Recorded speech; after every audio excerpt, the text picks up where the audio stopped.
Mesdames, Messieurs, bonjour et merci pour votre fidélité sans cesse renouvelée à Cam10 Télévision. Comme tous les dimanches, le grand débat revient à vous. C'est en direct de Yaoundé, c'est officiel. Le mouvement pour la renaissance du Cameroun ira aux élections en 2025. C'est du moins la déclaration forte issue du meeting d'installation du bureau régional MRC Littoral 2 tenu en Konsamba il y a quelques jours.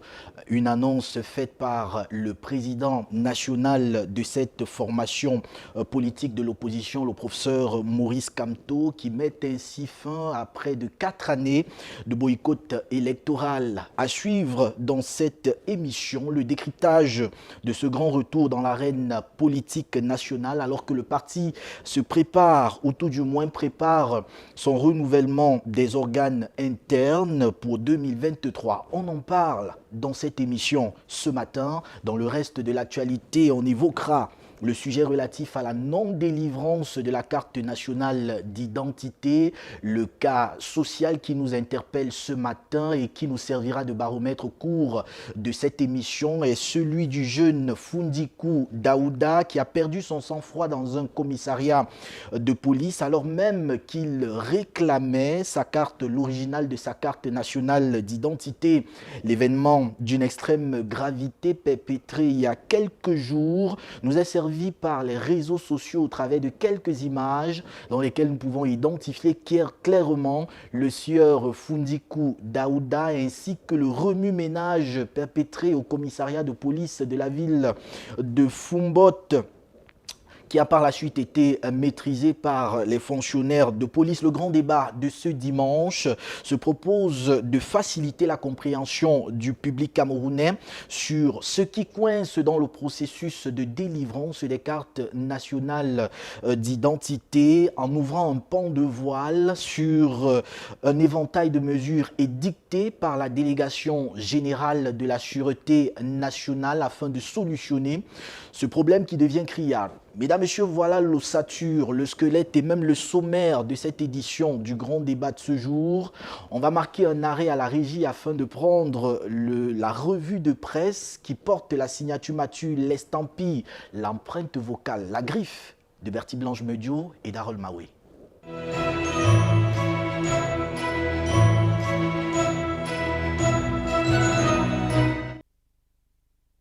Madame, Monsieur, bonjour et merci de regarder le grand débat sur Cam10 Télévision. C'est l'heure de votre revue de presse hebdomadaire. Débutons notre revue avec le journal L'Indépendant. Ligne 65 et 94, entre missions fictives et surévaluées, entre évacuation sanitaire fantaisiste, financement des projets fumeux, des fortunes aussi subites que colossales se sont créées. 1790 agents publics attendus au CONSUPE du 5 au 12 octobre dans le cadre de cette enquête. La paix est enfin scellée par Kamwata et les riverains de l'usine de production d'eau d'Akomyada, nous dit l'info à chaud. Pour la première fois, un DG de l'institution rencontre des riverains de l'unité de production d'eau d'Akomyada une semaine après sa nomination. Parlons toujours de la Kamwata, cette fois-ci avec EcoSanté. La société a mis 2 numéros WhatsApp à la disposition de sa clientèle. Dans un communiqué signé du mardi 11 octobre 2022, le nouveau directeur général de la Kamwata, Blaise Moussa, fait savoir au public en général et aux abonnés en particulier la création de 2 numéros WhatsApp. Ces 2 numéros permettent de recevoir et de collecter toutes les enquêtes relatives aux problèmes de branchement, les dénonciations de fraude et corruption, la signalisation des fuites et des casses, le manque d'eau et toute autre perturbation de l'approvisionnement en eau potable, les lenteurs dans le traitement des dossiers, le mauvais accueil dans les agents commerciaux. Parlons toujours d'eau potable et cette fois-ci des inondations dans l'extrême nord. Paul Biya préconise des solutions pérennes. Le ministre de l'administration territoriale, Paul Atangandi, en visite de travail dans le Mayokani, a remis l'assistance multiforme du couple présidentiel aux victimes des inondations consécutives aux pluies diluviennes qu'a connu le département. Il y a quelques jours, il a également trouvé des solutions définitives aux inondations récurrentes qui affectent les populations. En santé, le journal Émergence parle de plus de 3000 nouveaux cas de cancer du sein par an au Cameroun en ce mois dénommé Octobre Rose qui est dédié à la sensibilisation sur cette pathologie. La situation est alarmante dans le pays. En éducation, Cameroun Tribune a fait un focus sur l'excellence académique. 3000 diplômés à l'honneur, en plus de la prime d'excellence offerte depuis plusieurs années aux étudiants méritants des universités d'État. Le président de la République, Paul Biya, a décidé de récompenser et d'encourager les meilleurs lauréats du BTS et du HND. Terminons notre revue de presse en économie avec l'hebdomadaire Bunya. Un jour avant le lancement de l'initiative de la zone de libre-échange continentale africaine sur le commerce guidé, le Cameroun a délivré le premier certificat d'origine. Pour faciliter l'assimilation de ce mécanisme, la douane a pris les devants en créant un groupe de travail chargé d'élaborer une stratégie de communication et de vulgarisation auprès du secteur privé. Madame, Monsieur, c'est la fin de cette revue de presse. Merci de nous avoir suivis et surtout, bon débat à tous.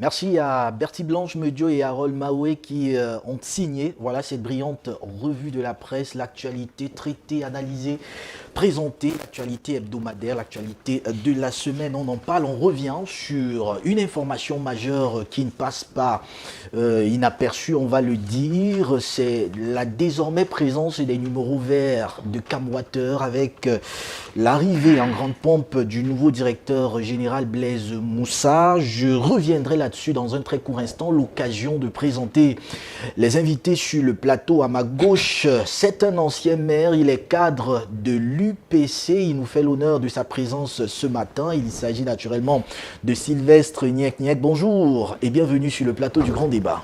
Bonjour et merci pour cette autre invitation. Merci bien. De l'autre côté, il est cadre du PCRN.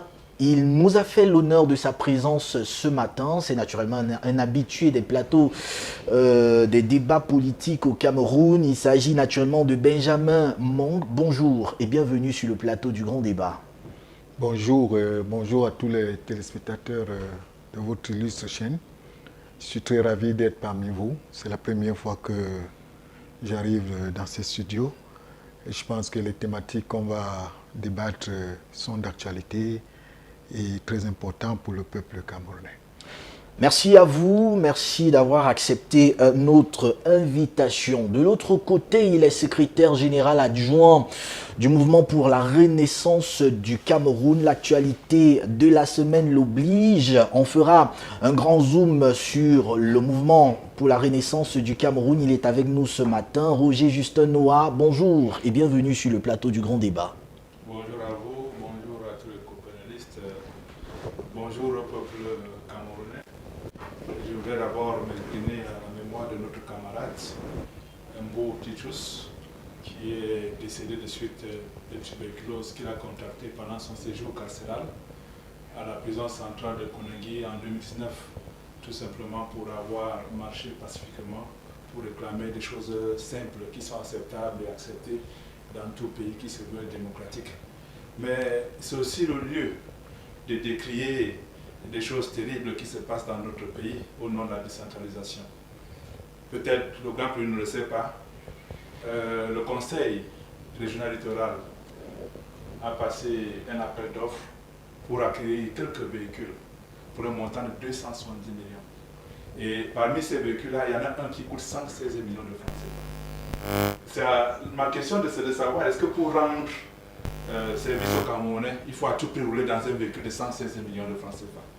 Parce qu'il faut le dire, 116 millions de francs CFA, c'est l'équivalent de 14 forages, ou alors de 2 centres de santé, ou alors de 7 bâtiments, de 2 salles de classe, pour 840 élèves. Et comme me disent qu'un Camerounais, lui va rouler dans un véhicule pareil, mais c'est très regrettable. Heureusement, à la suite de la négociation, le conseil régional a annulé. Mais par contre, le conseil régional du centre à Yaoundé, lui, passe un appel d'offres, c'est récent, juste sa date du 10 octobre, pour un véhicule de 111 millions.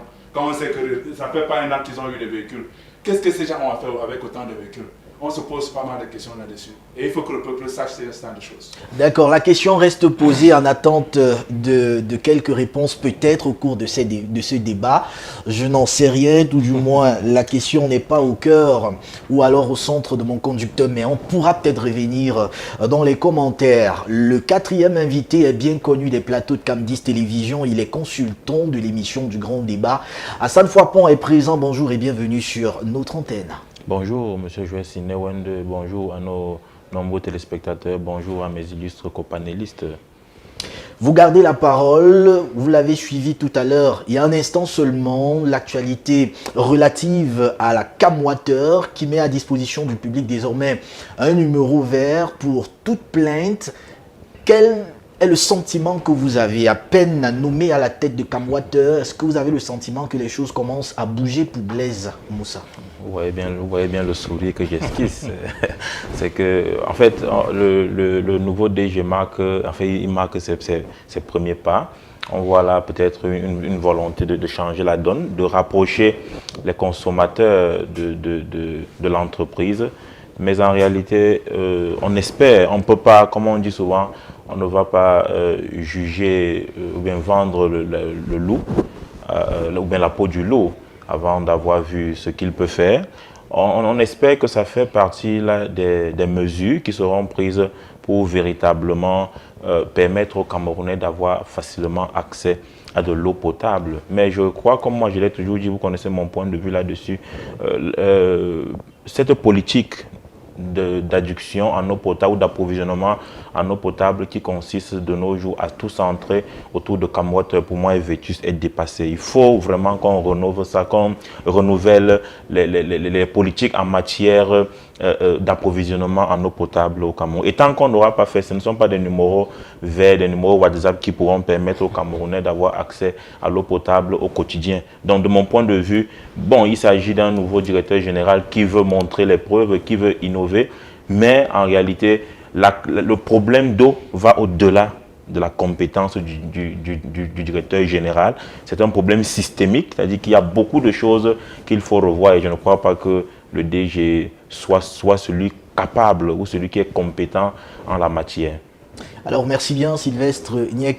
Vous l'avez constaté dans l'actualité, il est clair, les numéros verts et WhatsApp pour le peuple camerounais pour toute plainte. Est-ce que c'est la solution au problème d'eau dans la cité capitale Yaoundé et même dans les autres périphéries? Je suis dans la logique de votre consultant pour dire la Camwater comme Eneo sont programmés pour échouer. Ça n'a rien à voir. Vous changez 1000 DG, ça ne changera rien.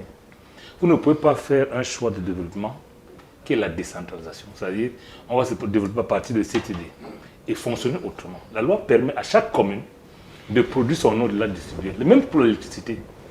Le Cameroun est le seul pays au monde où on pense qu'on peut distribuer toute l'eau d'un pays à partir d'un point. Ce n'est pas possible. Il ne faut pas se tromper. Le DG, bon, il marque, comme on dit, son territoire lui aussi. Mais je rappelle quand même qu'à Madrid, le numéro vert, ce n'est pas le premier. Le Cameroun a tué le numéro vert. On ne règle pas les problèmes structurels avec un numéro de téléphone, je suis désolé. La Cameroun est structurée pour ne jamais marcher. Décentraliser Camwater, faites au moins, je rappelle qu'avant Camwater, le CDE était l'entreprise d'un département communal d'une commune du Maroc. CDE était l'entreprise d'une commune, celle de Rabat notamment, seulement une commune. On a confié à la CDE de distribuer l'eau de tout un pays, ça ne marchera pas. Monsieur Blaise Moussa, le danger lorsque quelqu'un vient d'arriver, être pessimiste, c'est comme si on en voulait à sa personne. Mais je dis, vous ne pouvez pas me croire que ceux qui avaient la compétence de cette compétence aient échoué et que lui qui n'en a pas, parce qu'il n'en a pas, je suis désolé. Il est là comme un DG, il va manager, mais je dis, effectivement, la responsabilité est ailleurs. Il faut tenir compte des nouvelles donnes. Laisser au moins les régions gérer leur eau. Et ce sera un début. Je vais plus loin, à terme, chaque commune. Vous ne pouvez pas avoir un pays où chaque département porte le nom d'un cours d'eau. Quelquefois même les villages portent le nom des cours d'eau. Et estimer que vous allez gérer l'eau au niveau national, non. Appliquez la loi, laissez les communes produire leur eau et la distribuer. Je rappelle qu'il y a des précédents. Lorsque vous allez à Kumbo, c'est bien la commune de Kumbo qui gère son eau parce que les Américains, en leur temps, ont permis d'avoir de l'eau. Et cette eau n'est pas payante à Kumbo. on perd le temps à changer les DG. J'ai rien contre le fait qu'on change un DG, ça permet à d'autres personnes de trouver de l'emploi, tout c'est vrai, mais j'ai dit, la solution, ce n'est ni un numéro vert, même rouge, ni encore le changement des multiples DG. La solution est de structurer la campagne de manière qu'elle puisse marcher selon la loi, c'est-à-dire qu'on laisse à chaque commune, qu'on donne les moyens, c'est-à-dire les ressources, parce qu'il n'y a pas, pour moi, il n'y a pas de compétences sans ressources. Qu'on confère les compétences aux communes de manière que chaque commune produise son nom, et la distribue, ça va marcher. D'accord. Alors, Benjamin Mong, c'est clair que Sylvestre Niek pense que le système de Kamwat devrait être décentralisé afin de permettre à chaque collectivité territoriale décentralisée de produire son eau. Quel est votre avis sur la question? C'est le vœu de tous les Camerounais de voir certains éléments de base de notre vie être à proximité de nous et surtout que la gestion soit aux mains de ceux qui nous sont proches. C'est le vœu de tous les Camerounais. Au-delà des problèmes structurels dont fait allusion M. le maire, moi je vais m'attarder sur les problèmes concrets que les Camerounais vivent avec cette histoire de Kamwata qui est partie de la SNEC hier et autres. Je vais être concret. Je connais beaucoup de familles qui, pendant de longues années, ont payé des factures dans cette société, mais n'ont jamais vu une goutte d'eau couler dans les réservoirs, ou dans les robinets, je vais dire. Et cette situation a perduré, pas de reproches, des gens encaissent de l'argent sans fournir un service pendant des années. Et je pense qu'il y a encore des populations qui en souffrent. On vous fait payer, ils appellent ça l'entretien compteur, mais pendant des années, l'eau ne coule pas. Moi, je pense que M. Moussa est arrivé. Bon, maintenant, il y a la médiatisation. Il a peut-être envie de marquer des points ou de se faire remarquer, parce qu'il est là comme un juge d'opportunité. Mais ce à quoi nous on s'attend, ce n'est pas cette distraction de numéros verts, appeler s'il y a surfacturation, appeler. Il y a, par exemple, le problème de pénalité. Tout le monde se plaint. La SNEC est l'une des rares sociétés qui applique les pénalités très élevées quand vous avez un retard de paiement au niveau de vos factures. Voilà, voilà un point sur lequel il peut soulager les Camerounais. J'ai un autre souci. L'entretien du matériel ou du réseau même de Kamwata. Il y a 2 ou 3 semaines, je passais en ville, ici au centre-ville même de Yaoundé, non loin de l'ancien commissariat central, où j'ai vu l'eau couler pendant 1 semaine. C'est-à-dire, je suis passé d'affilée pendant 1 semaine sur cet axe. J'ai vu l'eau couler pendant 1 semaine et pas un petit débit au cœur de la ville. Je me suis interrogé si les agents de la SNEC sont au courant qu'il y a une fuite pareille. Et pendant ce temps, dans d'autres quartiers, les gens vous diront qu'ils sont à 2, 3, 4 jours, ils n'ont pas d'eau. 5 mois. Voilà, je ne voulais pas en arriver là. Voilà un autre point sur lequel M. Moussa devrait s'intéresser. La perte, pendant qu'ailleurs, on est dans le besoin. D'accord. Donc, de toutes les façons, on espère qu'il nous suit. Alors, Roger Justin Noah, votre avis sur la question, est-ce que vous pensez que le problème de Kamwata aujourd'hui se situerait au niveau du management? Vous savez, quand on gouverne par les slogans comme c'est le cas maintenant, on ne peut que vivre ce genre de situation. Où l'eau dépend de l'énergie. S'il n'y a pas assez d'énergie, c'est clair qu'il n'y aura pas assez d'eau, même pas d'eau. Je me souviens que le premier Camerounais vous avait dit que désormais il y aura de l'énergie d'une manière constante. Et le Camerounais s'en était bien rendu compte parce qu'au moment où il parlait, il y avait eu dans les ménages, certains pas mal de ménages au Cameroun coupé l'électricité. On n'a pas vu la fin de son discours. vous parlez de numéros verts. Qu'est-ce que les Camerounais en foutent avec le numéro vert? Nous voulons de l'eau. Moi, j'habite par exemple au Ngousso. L'eau arrive d'une manière intermittente. Ça vient 2 jours et puis ça repart 4 jours, ça revient, ainsi de suite. Mais pendant ce temps, vous devez payer vos factures à bonne date. Il n'y a pas d'excuse. Mais lorsque vous n'avez pas d'eau, quand moi, je ne vous présente aucune excuse. Il n'y a même pas un simple communiqué pour vous dire, pour avertir qu'il n'y aura pas d'eau ou quoi que ce soit. Donc c'est tout simplement le mépris du client. Et c'est une illustration concrète de l'arrogance habituelle qu'on colle à ces régimes. Il a parlé par exemple des pénalités. Pourquoi est-ce que le client, lui, doit payer des pénalités lorsqu'il n'a pas réglé sa facture à temps? Mais lorsqu'il n'y a pas d'eau, il n'y a rien en retour. Non, je pense qu'il y a une relation concrète. La relation entre Camwater et le client est une relation contractuelle.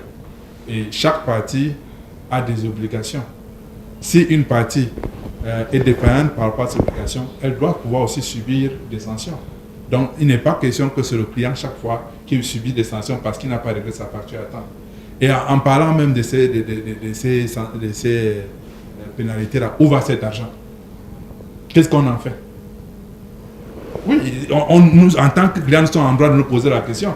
Quand on voit le niveau technologique de Camwater au XXIe siècle, ils sont incapables de savoir qu'il y a une grosse fuite à un endroit précis de leur réseau. Alors qu'ailleurs, tout de suite, vous avez dans votre salle de commande, vous savez directement qu'il y a fuite à tel endroit. Parce que la technologie existe et permet de le faire. Il fonctionne encore au 19e siècle, alors que nous sommes au 20e. Est-ce que le gouvernement maintenant fait ce qu'il dit? Parce que comme il a dit, tout ne dépend pas de la Camwater. Il y a des choses qui sont indépendantes de la Camwater. Parce qu'il y a une politique, n'est-ce pas, de l'eau au Cameroun qui est pilotée par tout un ministère. Est-ce que cette politique-là apporte des résultats camerounais? Parce que le seul résultat que les Camerounais veulent, c'est que à travers le pays, qu'ils aient facilement accès à l'eau. Nous, déjà dans les 2 principales villes que sont Douala et Yaoundé, il y a des quartiers qui font le maire par de 5 mois. Non, il y a des quartiers qui ont déjà fait plusieurs années. Vous avez installé, hein, les installations sont là, mais l'eau ne coule pas. Pendant ce temps, vous payez ce qu'ils appellent la location du compteur. Est-ce que vous avez fait le branchement pour payer la location du compteur? Vous avez fait le branchement pour avoir de l'eau? Non. Il n'y a pas d'eau. Mais vous faites payer quand même l'entretien du compteur. Vous avez payé.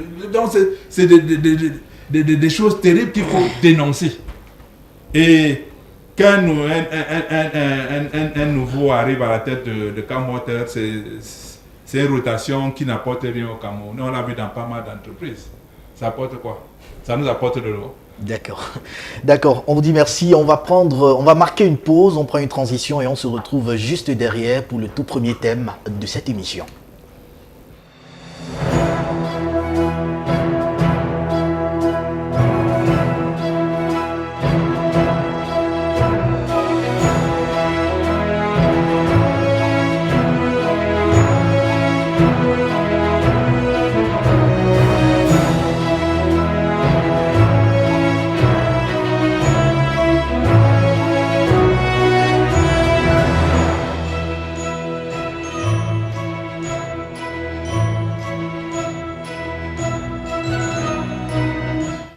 Échéance électorale 2023-2025, comprendre finalement le grand retour du mouvement pour la renaissance du Cameroun dans l'arène politique. On en parle au cœur de ce débat.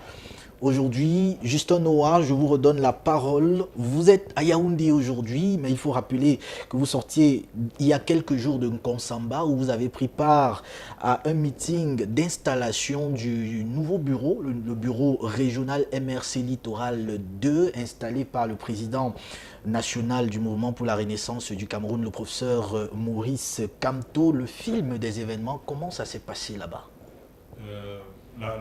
Permettez-moi d'abord de dire qu'il ne s'agit pas d'un retour du MSC dans l'arène politique. Nous Vous sommes étiez dans absent. l'arène politique. Non, on n'était pas absent. Je ne sais pas ce qu'on appelle l'arène politique. Nous sommes bel et bien dans l'arène politique. Est-ce qu'on ne parle pas du MSC? Est-ce que le MSC ne mène pas ses activités en tant que parti politique? Peut-être vous pourrez parler de retour dans les joutes électorales, d'accord, mais pas dans l'arène politique. Nous sommes bel et bien dans l'arène politique. Donc, voilà. Maintenant, ce qui s'est passé en Konsamba, c'est... Vous saviez, en 1990, les Camerounais ont obtenu des lois sur les libertés publiques suite à des luttes terribles, notamment en ce qui concerne les réunions et marchands publics. Les Camerounais ont obtenu à cette époque-là que ce soit sur simple déclaration et avec un encadrement de l'autorité administrative. Mais au jour d'aujourd'hui, on est passé très rapidement, je crois depuis pratiquement 15 ou 20 ans, on est passé du régime déclaratif qui est maintenant plus théorique et pratique à un régime d'autorisation. Alors, voyez-vous, en Konsamba, nous avions fait une déclaration avant le 24 septembre. Et tout de suite, nous avons eu un retour d'abord du maire qui nous expliquait que la place des fêtes que nous avons sollicitée, en l'occurrence, serait indisponible du fait d'une manifestation qu'ils ont appelée Littoral en forme, qui était présidée par le gouverneur de la région littorale. Mais en réalité, il s'agissait d'une manifestation organisée par la section du Mungo Nord du RDPC. Ça, je le dis pas, vous pouvez voir sur Internet, les photos sont encore là. Nous en avons pris acte et nous avons reporté notre événement au 1er octobre. Donc on a refait notre déclaration. On a fait une déclaration dans tous les arrondissements de Konsamba, puisqu'il y avait différents sites qu'on nous sollicitions et ces sites-là étaient dans ces différents arrondissements-là, notamment Konsamba 1, 2, 3. Alors, nous avions eu un récépissé pour le 8 octobre, notamment à l'esplanade, n'est-ce pas, de l'hôtel Ferré. Mais curieusement, ils ont manigancé pour sceller l'hôtel Ferré 2 ou 3 jours avant la manifestation. Nous nous avons entêtés, nous avons dit, bien, nous n'avons pas demandé la salle de conférence de l'hôtel, c'était bien l'esplanade. Et tout était fait pour que ça se tienne à l'esplanade de l'hôtel Ferré. Curieusement, à 5 h du matin, je reçois un coup de fil du régional qui me dit qu'il y a la police, la gendarmerie ont envahi l'esplanade de l'hôtel Ferré. Je logeais pas loin de là, je suis allé regarder effectivement avec le SG et nous sommes rendus compte effectivement que c'était partout plein. Là, on a essayé de parlementer. Et c'est là, imaginez-vous, la loi dit il faut un arrêté d'interdiction. Voilà un cas d'espèce où vous n'avez aucun arrêté d'interdiction. Pas d'arrêté d'interdiction. Je mets au défi le sous-préfet de Konsamba 3 de produire l'arrêté d'interdiction qui nous a été notifié. Il n'y a rien eu. On a eu une interdiction de fait, c'est-à-dire que d'une manière illégale, arbitraire, on utilise les forces de sécurité pour empêcher qu'un parti politique puisse s'exprimer. Nous sommes déportés là au siège du parti. Il faut dire que là, ça doit là, en Konsamba 3, en Konsamba 1er, je vais dire. Nous avions d'ailleurs fait une déclaration aussi là-bas qui disait qu'on pourrait tenir à notre siège en occupant la voie publique. C'était bien écrit dans notre déclaration. Alors, nous y sommes allés, mais jusque-là, les autorités administratives, notamment le sous-préfet de Konsamba 1er, avec ces gardes du corps qui sont devenus le commandant de la compagnie et puis le commissaire central, ils nous empêchent d'installer notre podium. Vous savez qu'on n'a pas vraiment finalement mis le podium que vous avez vu à Bafoussam. C'était autre chose. Eh bien, à un moment donné, ça a commencé à dégénérer quand le sous-préfet a pris la parole pour dire que pour mettre fin à la manifestation, sous prétexte que nous en avons changé l'objet, ce qui n'était pas vrai. Puisque l'objet était meeting d'installation, c'était écrit. Réunion d'installation du bureau de la personne régionale littorale 2. Et ça n'a pas changé. La vérité, c'est que ces petites mains de la dictature, Parce que c'est comme ça qu'il faut les appeler. Ce sont des militants cachés du RDPC. Ces autorités administratives-là. Dans la plupart, sont des militants du RDPC qui sont cachés derrière n'est-ce pas, la qualité de l'autorité administrative. Parce qu'une autorité administrative doit être neutre. La preuve, est-ce que vous avez déjà vu une autorité administrative assister à un meeting ou une réunion d'un parti politique d'opposition dans ce pays? Mais elles sont toujours là, présentes, chaque fois qu'il y a une réunion ou manifestation du RDPC. On le voit partout. Nous avons été à Bafoussam, on a tenu un meeting. On n'a pas vu même le sous-préfet. Mais lorsque le secrétaire général du RDPC est allé à Bafoussam après notre meeting, eh bien le gouverneur était là, le préfet était là, tous les sous-préfets de Bafoussam étaient là. Ça veut dire que ce sont les petites mains, la dictature. La dictature ne peut pas faire tout ce travail sans des petites mains qui touchent à ça, qui interdisent que les partis politiques puissent tenir les réunions. Donc, il a lancé l'assaut, il a demandé aux forces de l'ordre de lancer l'assaut. Eh bien, c'est à ce moment-là que j'ai pris le micro pour leur rappeler que nous étions nous aussi les Camerounais. Et que ce pays est aussi le Nord. Sinon, quand on nous montre notre pays, nous irons là-bas. Et j'ai demandé aux militaires sympathisants de ne pas bouger. Ce qu'ils ont heureusement fait. On n'a pas bougé. Ils ont envoyé le camion en haut. On n'a pas bougé. Nous étions prêts à mourir. Et c'était vraiment sincère. On était vraiment déterminés, prêts à mourir. Parce que c'était une exaspération terrible. Qu'on se voit mater, n'est-ce pas, avec autant d'acharnement dans notre propre pays, c'est devenu inacceptable. Et je pense que on leur a dit, si vous voulez avoir des morts, eh bien, vous les aurez. Et c'est à ce moment-là que le commissaire central a demandé au chauffeur, au conducteur du camion, de reculer. Mais ça c'était contraire aux ordres du sous-préfet qui disait non, il faut aller. Il a dit non. Il a dit au sous-préfet, franchement, le sous-préfet voulait qu'il continue. Il dit, mais je veux conduire. Avec ça, il y aura des morts. Il dit non, je ne veux pas seulement des morts. Comment je veux faire pour qu'il n'y ait pas de morts dans le camion est donc à reculer. Voilà comment ça s'est passé. Et on a pu tenir. Et le monde entier a pu se rendre compte que cette histoire de menace de troubles à l'ordre public, ce n'est que de l'enfumage. Comme à Bafoussam, en Konsamba, nous avons tenu pacifiquement notre meeting d'installation. Il n'y a pas eu de désordre, il n'y a rien eu. Tout s'est passé calmement. Après le meeting, nous nous sommes dispersés dans l'ordre, dans la paix. Mais à ce moment, on se dit, mais qu'est-ce que ces autorités-là veulent? Pourquoi autant de théâtre pour absolument rien? On ne casse pas. On veut toujours faire paraître le MSC comme un parti insurrectionnel que nous ne sommes pas. Que nous ne sommes pas. Et la preuve, c'est que toutes nos manifestations, je mets à défi quiconque dans ce pays de montrer une seule manifestation du MSC qui a fini dans le désordre par la casse de ceci ou bien la destruction des biens publics ou privés. Il n'y en a pas. Il n'y en a pas du tout. La seule chose qu'ils vous disent, non, c'est que vous avez cassé à Paris. Est-ce que Paris, c'est le Cameroun? Est-ce qu'à Paris, c'est les militants du MSC qui ont cassé? Il y a eu un jugement. Mais les auteurs de la casse ont été sanctionnés. Mais on n'a jamais, même dans l'audience, on n'a pas cité le MSC une seule fois. Mais il y avait aussi la marche du chassement. Que vous entendez par chassement? Nous ne sommes pas... Le MSC n'est pas objecté des concerts de Camerounais qui sont établis à l'étranger. Il faut que vous le sachiez. Et je voudrais d'ailleurs vous dire qu'avant la naissance du MSC, M. Kemta, que tout le monde connaît, je ne sais pas, le caporal grillé, il allait chaque fois que le président Paul Biya se rendait à Genève, à l'hôtel continental, il allait même seul lui demander de rentrer au pays. Vous êtes témoin, vous le saviez très bien. Est-ce que le MSC est à ce moment-là? Non. Ça a plus de l'ampleur après. Mais c'est des Camerounais qui en ont marre du niveau de gouvernance dans ce pays, qui ont marre de ce que le président Paul Biya, qui a hérité d'un pays prospère à l'époque en 82, ou encore on avait un taux de croissance à 2 chiffres. Aujourd'hui, qui en a fait de pays intermédiaires à un pays très pauvre, très endetté. Mais un curieux de pays très endetté. Parce que pendant ce temps, il y a quelques personnes qui volent en milliards de francs CFA. Mais comment est-ce qu'il y a autant d'argent dans un pays très pauvre, très endetté?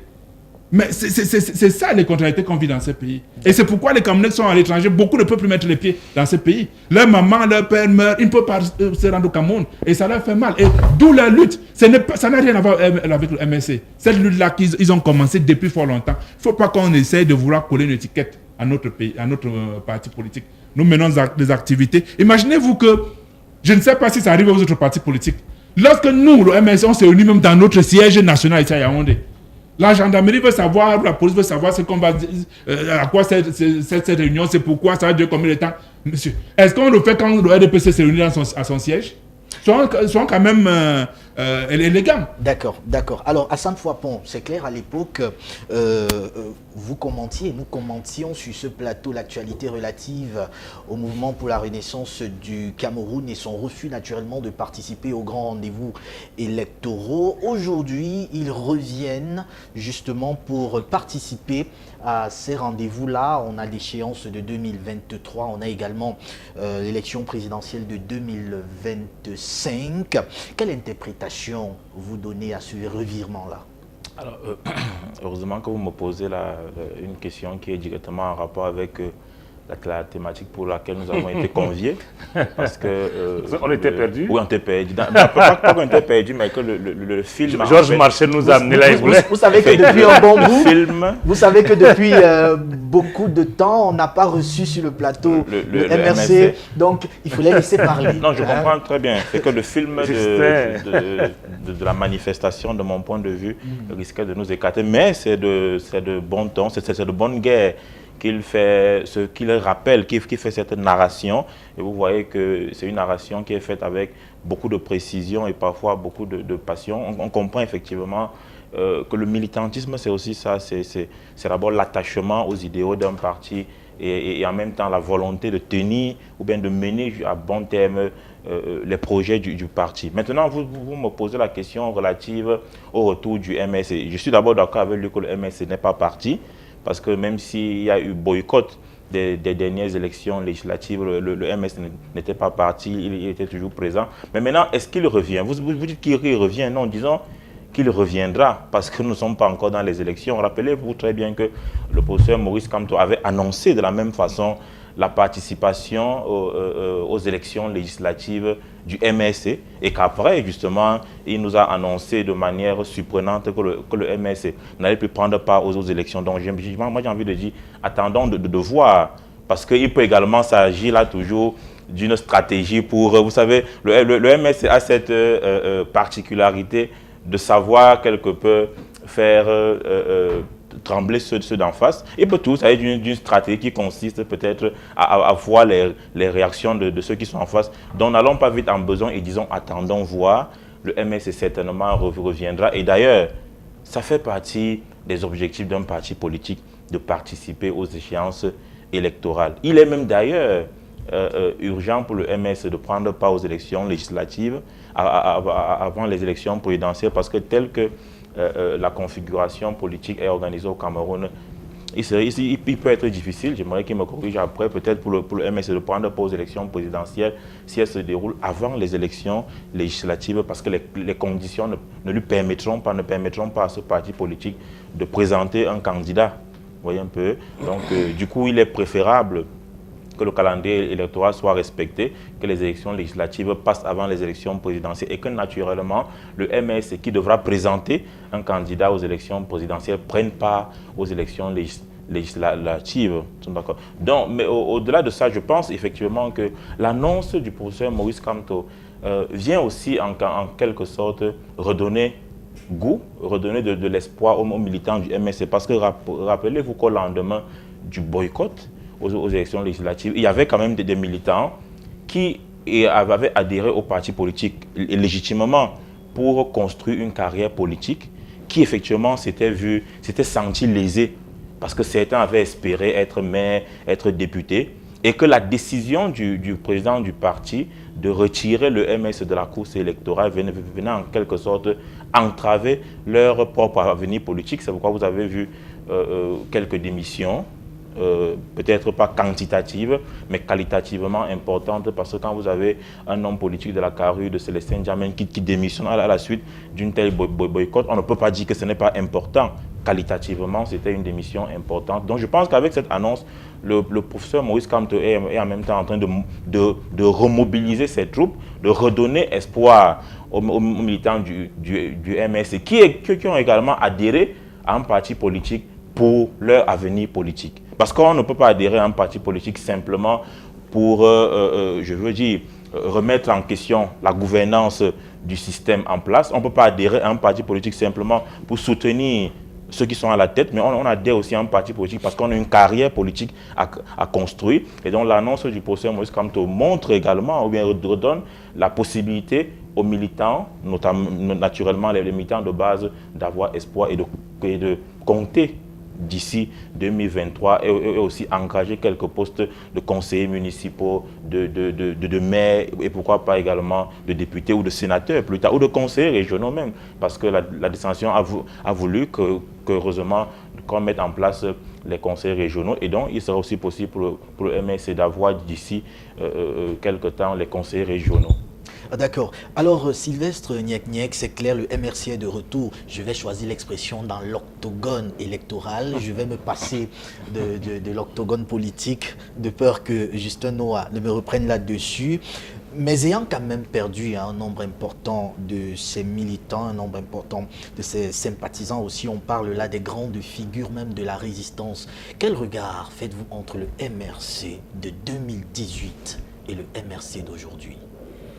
Bon, disons qu'il faut que les hommes politiques apprennent à mettre en œuvre ce qu'on apprend à l'école. Nous, dans les mathématiques, on a ce qu'on appelle l'arbre de parti, qui, dans la politique, devrait être le champ des possibilités. Ça ne se décrète pas. Vous ne pouvez pas rester un matin, dire « je ne fais pas telle chose » et poser les conditions pour les faire.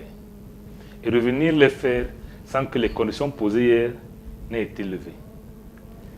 Bon, au-delà de ça, je dis, en politique, on fait son chemin en marchant. Je pense que les MRC de 2012, non 2012 à aujourd'hui, il faut leur donner... ils peuvent se tromper comme tout le monde. C'est le fait de ne pas reconnaître qu'on s'est trompé qui peut faire problème. Le MRC a commis une erreur de jeunesse en 2020 en refusant d'aller aux élections, en pensant, parce que je dis... en politique, pour respecter sa parole, il ne faut pas la donner. Je ne sais ce que je parle. En politique, pour respecter sa parole, il ne faut pas la donner. Parce que si vous la donnez, vous êtes tenu. Le professeur Maurice Kamto a dit avant que le boycott n'était pas pertinent en politique. Après, il s'est dédié à la boycott. En disant deux choses principales. Tant que la crise du Nozo n'est pas réglée, son parti ne prendra part à aucune élection. Mais il avait certainement oublié que ce n'est pas à lui que revenait le règlement de la crise du Nozo. Il pouvait le dire, c'est lui qui devait régler la crise. Aujourd'hui, la crise n'est pas réglée. Peut-être dans sa nouvelle boule de cristal, dit-il que d'ici 2025 ou 2023 sera réglé, c'est possible. Mais tant que vous n'avez pas la plénitude des moyens, que ce soit en droit ou en politique, il faut éviter d'avancer très vite. Donc là, je pense qu'ils se sont trompés. Mais lorsqu'un parti a une vingtaine d'années, c'est tout à fait normal qu'il se trompe. Il fait son chemin en marchant.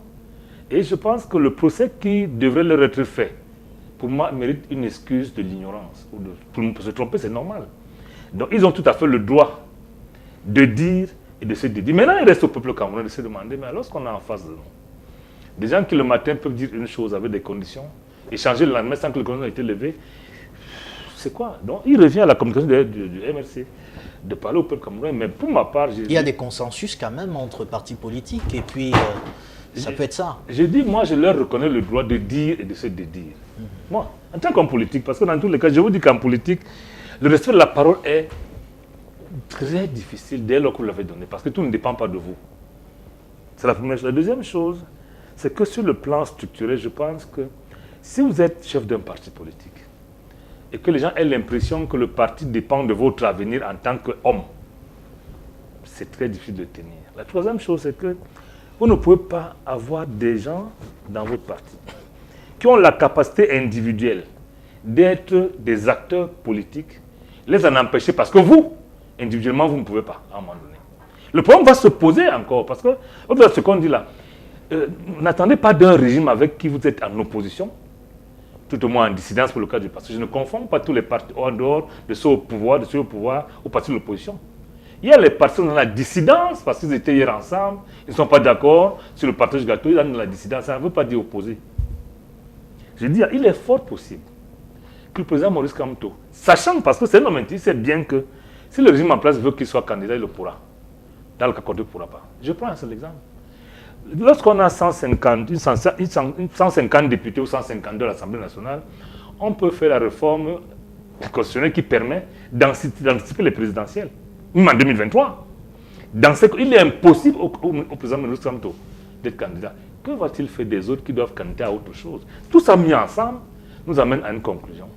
Qu'en politique, il faut toujours, on ne décrète pas les possibilités. Il faut les mettre sur la table, les utiliser. Un arbre de parti, on ne coupe pas une partie volontairement, on laisse venir. C'est-à-dire, il ne faut pas décréter. Et je pense que MRC va certainement communiquer à propos, parce que je sais pour ma part que le débat que nous avons là, le militant croit à un projet politique, mais il croit également à un leader. Au-delà du projet politique, je pense que Maurice Kamto inspire encore confiance à ses militants. Auquel cas, en interne, le problème ne se poserait pas. Mais comme un parti ne gagne pas son gestion avec ses militants, le problème va se poser avec les autres segments du peuple. Mais attendez, est-ce que la crise anglophone a été réglée? Non. Dans cette deuxième question, est-ce que vous avez voulu instrumentaliser une crise? Et là arrive la mort. Parce que lorsqu'un parti arrive à instrumentaliser une crise qui a fait aujourd'hui, je crois, en tout cas, c'est 2000, 3000 morts, il faut éviter d'instrumentaliser les choses qui nous sont communes. Parce que dans tous les cas, les problèmes du sud-ouest et du nord-ouest, au-delà du fait qu'on puisse dire que c'est tel qui est la cause, tel est responsable, ça nous concerne tous. Il faut donc éviter à chaque instant de la vie de vouloir s'en approprier pour des motifs politiques. C'est à ce niveau-là, j'estime pour ma part que la MRC, avec mon ami Gisèle Noir, ils ont certainement des compétences, ils ont communiqué à charge pour le peuple de comprendre ou non.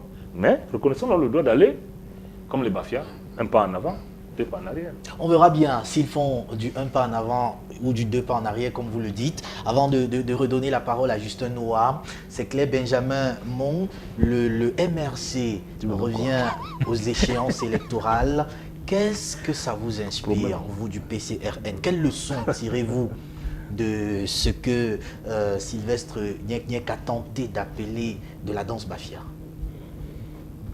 Je pense que pour nous, au niveau de l'opposition, c'est une bonne nouvelle. Oui. C'est une bonne nouvelle de savoir que l'un de nos... Je ne parlerai pas d'alliés, mais c'est lui qui est dans le camp de l'opposition, revient sur la scène. Et ça ne vous inquiète pas, le retour du MRC? Non, ça ne nous inquiète pas. Au contraire, ça nous conforte dans nos positions qui sont restées constantes. Donc pour nous, c'est une très bonne nouvelle. Il n'y a que les imbéciles qui ne changent pas, comme on dit au quartier.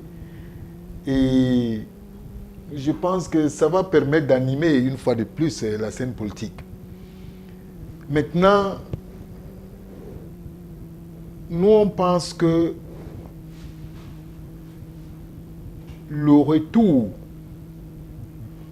aux échéances qui arrivent va apporter un plus au niveau des mentalités d'abord du peuple, de l'opposition et du politique. Le MRC, certains pensent que les décisions qui ont été prises en 2020 n'ont pas été bonnes. D'autres estiment que leur posture était bonne. Entre-temps, le code, lui, n'a pas changé. Le code, lui, n'a pas changé. La crise perdure, également. La crise du Nozo perdure. On est déjà, comme disait monsieur le maire, à près de 3000 morts. Maintenant, ce code même qu'on avait, qui présente toujours des failles, mais on finit par comprendre que si on se met dans la posture de certains actes citoyens, le changement est possible.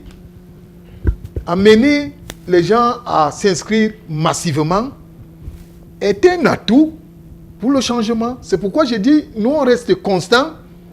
Si nos frères aujourd'hui se rendent compte que en revenant dans la compétition, ils peuvent tirer leur épingle du jeu, ce serait une très bonne chose. Mais moi, ce que je peux leur dire, c'est qu'ils se joignent à nous dès le 3 janvier pour qu'on reprenne cette bataille qui consiste à décourager les Camerounais à ne pas s'inscrire sur les listes électorales à créer des goulots d'étranglement avec cette histoire de carte d'identité nationale, parce qu'on va en arriver là tout à l'heure. C'est ou alors c'est des armes pour le changement, des inscriptions massives. Donc, j'accueille avec beaucoup de sourire, avec beaucoup de motivation, le retour du MRC sur la scène, et nous devons tous rêver. Oui, encore que c'est de l'inscription, tout part de là avec le PCRN, l'inscription sur les listes électorales, 11 millions d'inscrits, c'est de là qu'est parti le PCRN. Du coup, on espère qu'à travers cette démarche, le MRC va reprendre son souffle. Alors, Roger Justin Noah, il y a quand même certains éléments qui inquiètent, parce que vous revenez dans les élections, le code électoral, comme le disait Benjamin Monk tout à l'heure, est le même, il n'a pas changé. La crise anglophone, elle perdure toujours. Qu'est-ce qui a motivé ce retour aux élections? Bien, permettez-moi d'abord de dire clairement que la décision même de ne pas aller aux élections de 2020 n'est pas celle du président national lui tout seul. C'est une décision qui a été prise le 25 novembre 2019 par un organe national du parti qu'on appelle le Conseil national, qui vient net après la convention. C'est-à-dire qu'il est plus important, il a plus d'autorité que le directoire, puisque le directoire vient après le Conseil national. Encore que ce Conseil national avait été élargi au secrétaire de fédération départementale du parti, qui était venu de presque tous les départements du pays. Cela dit, en son temps, nous avions expliqué exactement pourquoi nous n'avons pas ces élections-là.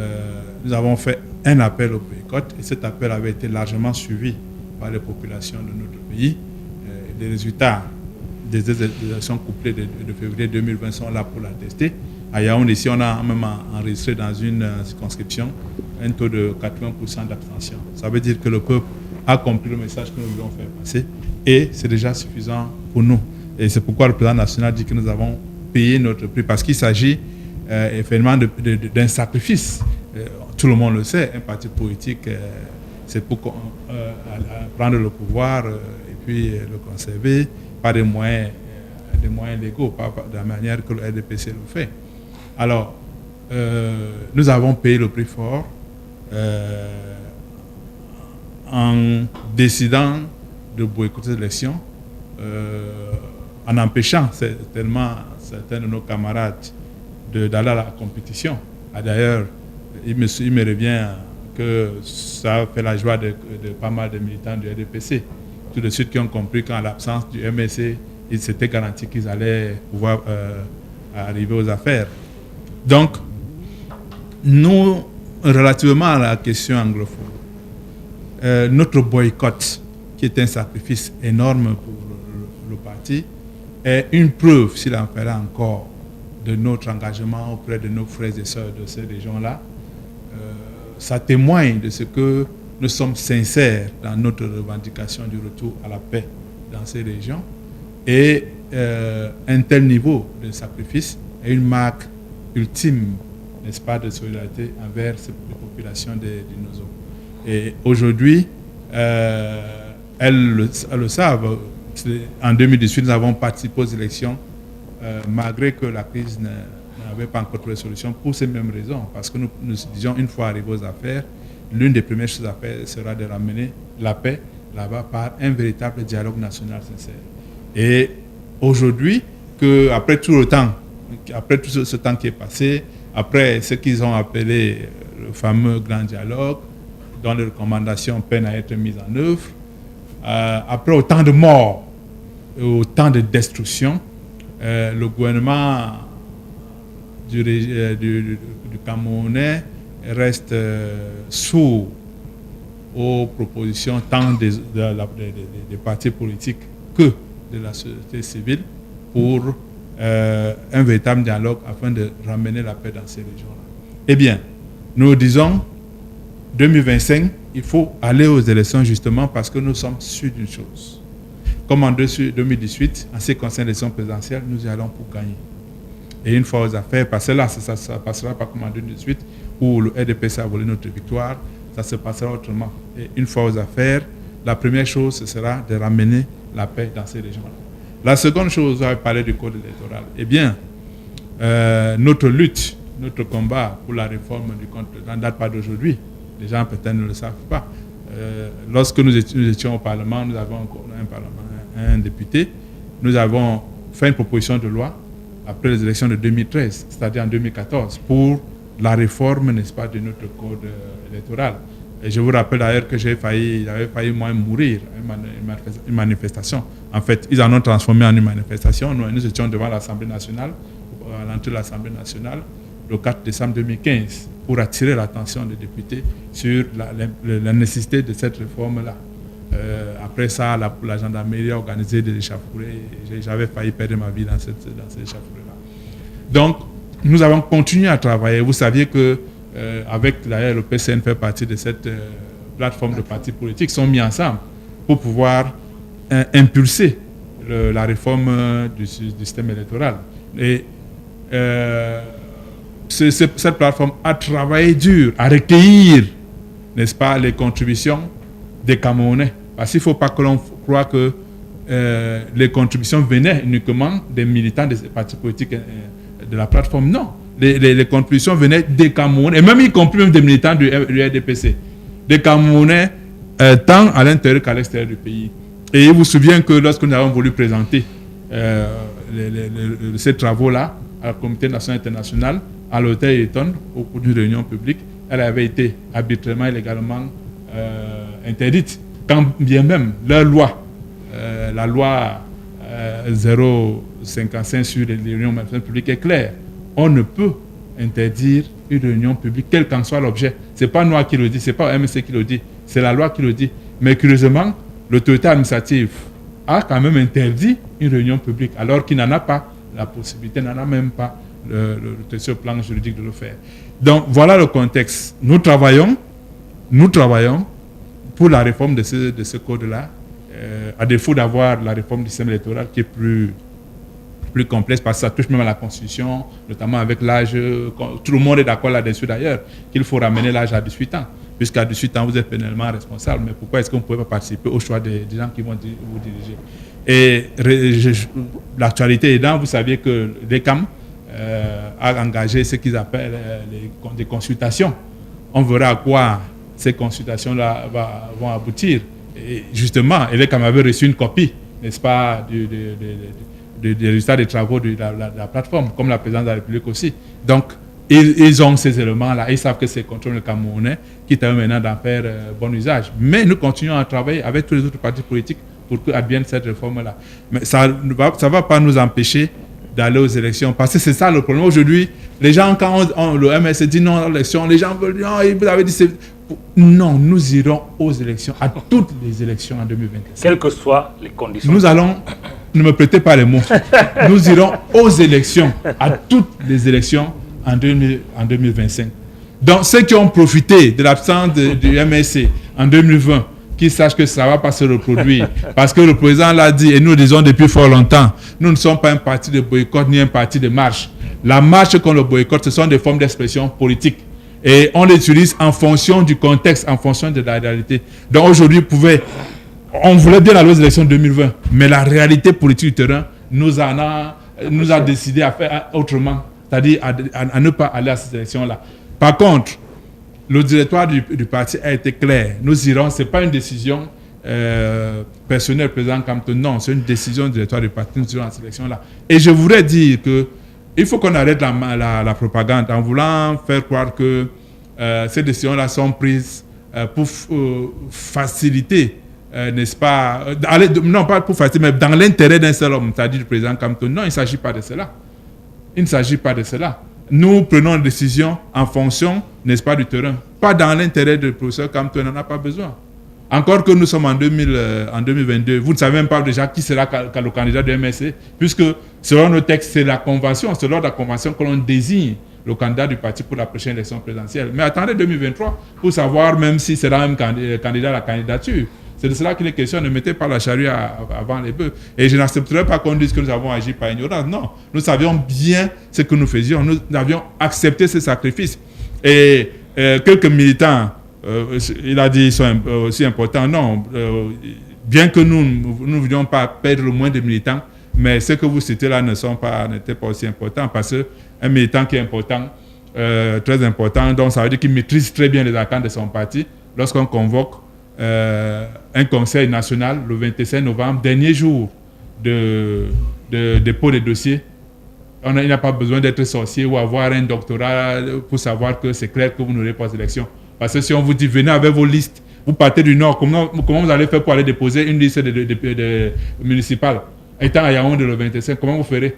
Il fallait comprendre. Et ces gens-là qu'on cite là, ils sont précipités à aller plutôt à Douala pour croire qu'ils vont déposer. Mais non, c'était juste un plan de dramatisme. Je ne vais pas appeler ça comme ça en ce qui les concerne. Donc le MLC est un parti qui est debout. Nous n'avons jamais quitté la scène politique. Il faut que ce soit clair. Nous sommes dans la scène politique. Nous allons revenir à ces élections en 2025. Je termine par cela. Rapidement. Hein. Très rapidement pour dire que arrêtons aussi la manipulation qui veut faire croire que nous n'appelons pas, n'est-ce pas, l'inscription sur l'électoral. Non, depuis la création du MSC, nous avons ne fait que cela. Je voudrais vous mettre au défi, allez sur le terrain, allez à n'importe quel arrondissement, Yaoundé ou à Douala, allez demander le parti qui contribue le plus à l'inscription des militants sur les électorats. On vous dit que c'est le MSC. La fondation Friedrich Ebert. Vous pouvez ça, je vous donne l'information, vous pouvez aller vérifier. La fondation Friedrich Ebert a lancé un projet avec plusieurs partis politiques. Ils étaient peut-être une dizaine de partis politiques, dont le MSC. Les résultats sont là. Le MSC arrive en tête en matière d'inscription dans ce projet-là, parce que c'était question d'aller à travers le pays, faire inscrire les Camerounais sur ce territoire. Nous sommes sortis premiers. Donc nous avons toujours demandé aux Camerounais, nous avons cessé de demander aux Camerounais de s'inscrire sur le territoire. Et aujourd'hui, nous disons même aux Camerounais d'aller plus loin, c'est-à-dire que, dès le 2 janvier, le 2 janvier, il faut non seulement il faut s'inscrire sur l'électoral. 2, le moment venu, il faut voter. Parce qu'il ne faut pas seulement s'inscrire et rester à la maison le jour du vote. Non, le jour du vote, il faut effectivement voter. 3, le même jour du vote, il faut surveiller son vote. Et au besoin, le défendre. Parce que nous ne sommes plus prêts, il faut que les Camerounais sachent, aller vers les voies de recours qui ne donnent rien, qui sont contrôlées par RDPC. Que les Camerounais se préparent à surveiller, à défendre leur vote. D'accord, merci bien. Vous constatez que nous avons adopté le statut spécial même sur le plateau. Le temps de parole du MRC, c'est bien considérable. Il ne faudrait pas qu'on frustre le MRC qui est même aussi de retour de plus en plus sur les plateaux de télé. C'est une bonne chose. Alors, Hassan Fouapom, c'est certainement un candidat de plus déclaré pour l'élection présidentielle de 2025, un challenger du Rassemblement démocratique du peuple camerounais qui, je rappelle, n'est pas présent sur le plateau. On aurait souhaité justement voir ici même le professeur Edmond Biloa qui était justement convoqué pour cette émission, mais qui malheureusement n'est pas là pour des raisons que nous ignorons, pour un sujet aussi important qui nécessite la présence sur le plateau du RDPC. Mais qu'à cela ne tienne, nous avançons dans le débat. Est-ce que vous avez l'impression que le jeu politique va changer avec l'arrivée du MRC ou alors le retour du MRC dans le processus électoral de 2025? Parce qu'il y a quand même une certaine atmosphère qui essayait déjà de se mettre en place pour 2025. J'aimerais d'abord commencer par vous dire qu'il est important que vous enregistrez cette émission. Nous sommes le dimanche 16 octobre 2022. Le secrétaire général adjoint du MRC a dit qu'ils iront aux élections. C'est vrai que j'aurais aimé dans son argumentaire comprendre les raisons pour lesquelles ils iront aux élections. Franchement, je ne sais pas si vous avez vu, parce que entre 2020 et 2022, je ne sais pas exactement ce qui a changé et qui motive le retour du MS dans les joutes électorales. Donc je n'ai pas... Vous n'avez pas bien suivi. S'il vous plaît, je ne sais pas, permettez-moi quand même de finir. Peut-être que je comprends mal. Oui, c'est ça, c'est sûr. Peut-être que je comprends mal, mais véritablement, vous savez, le MSC, monsieur le maire l'a dit, pour gagner les élections, le MSC ne doit pas compter que sur ses militants. Parce qu'un militant, généralement, c'est qu'il a foi en son leader et qu'il a foi au projet du parti. Il est à l'intérieur et il comprend mieux certaines choses. Or, la plupart du temps, ceux qui vous portent à la tête des collectivités territoriales décentralisées, à la tête du pays, ce ne sont pas les militants. Ce sont parfois des sympathisants ou des militants d'autres partis qui, parce qu'ils sont convaincus par votre projet et parce qu'ils croient en vous. Pourquoi on croit en vous? Il faut quand même de la cohérence. Vous voyez un peu?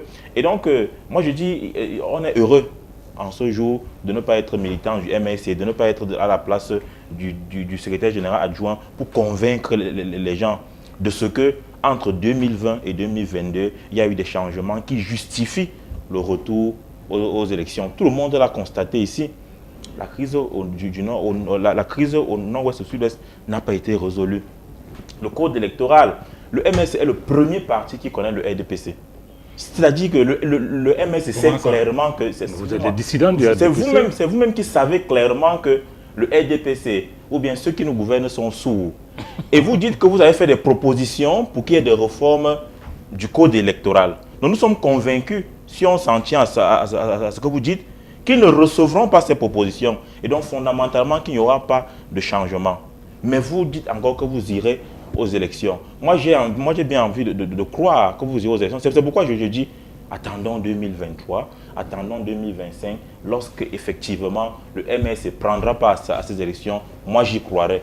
Pour le moment, je n'y crois pas, parce que j'ai envie de penser que le MSC est un parti quand même qui est sérieux et qui est cohérent, et qu'à un certain moment, il peut se rendre compte qu'il s'est trompé. Maintenant, pour être plus sérieux, reconnaissons quand même qu'il y a une remise en question. Parce que le secrétaire général vient nous faire croire qu'il n'y a pas de remise en question.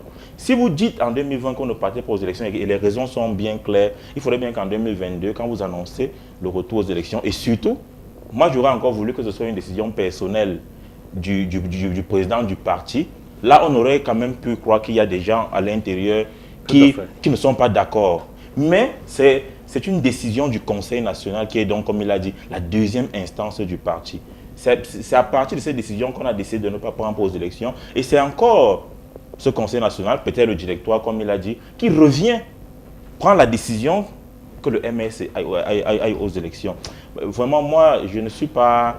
vraiment, c'est compliqué. Vous voyez, c'est même difficile à expliquer toutes ces choses. C'est très compliqué pour vous. Oui, en effet. C'est compliqué parce que la raison simple, la logique simple ne permet pas de comprendre il a parlé de la danse Bafia, cette incohérence manifeste du MSC. Vous en faites pour aller comprendre plus tard. Alors, maintenant, vous m'avez demandé si c'est un challenger sérieux. Vous savez, remporter les élections au Cameroun, au-delà de la mobilisation, parce que les partis politiques aujourd'hui invitent les Camerounais à s'inscrire sur les listes électorales. Mais si on y prend garde, les gens s'inscriront sur les listes électorales au profit de l'adversaire. Parce que remporter les élections au Cameroun, au-delà de la mobilisation des masses, il y a d'autres facteurs qui entrent en jeu. Il faut toujours tenir compte de ce que vous avez en face, le RDPC, qui est un parti infiltré. Laissez-moi vous dire infiltré. Et lui-même, il reconnaît que les autorités administratives, parfois, travaillent pour ce parti au pouvoir. Le MSC lui-même dit, et les partis politiques de l'opposition le disent également, que même le Conseil constitutionnel, que même Elekam travaille pour le RDPC. Ça veut dire que si vous voulez être un challenger sérieux, il va peut-être falloir d'abord changer tout cela. Donc, du coup, on ne comprend pas effectivement comment on peut considérer qu'un leader ou bien qu'un candidat de l'opposition est un challenger sérieux lorsque rien n'a véritablement changé. En 2018, il y a eu des recours auprès du Conseil constitutionnel, de la Cour du Conseil constitutionnel, parce qu'on accusait justement le RDPC de manigance. On doutait de la crédibilité d'Elections Cameroun. On doutait même de la compétence et de la crédibilité du Conseil constitutionnel, parce qu'on disait qu'il y avait à l'intérieur du Conseil constitutionnel des militants du RDPC.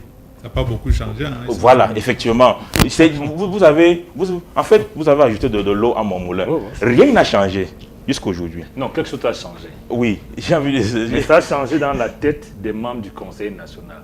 Du Conseil constitutionnel, vous voulez dire? Non, du Conseil national. Oui. C'est la conviction. Oui. Ça veut dire, il vous dit, et il vient de faire un aveu qui est terrible.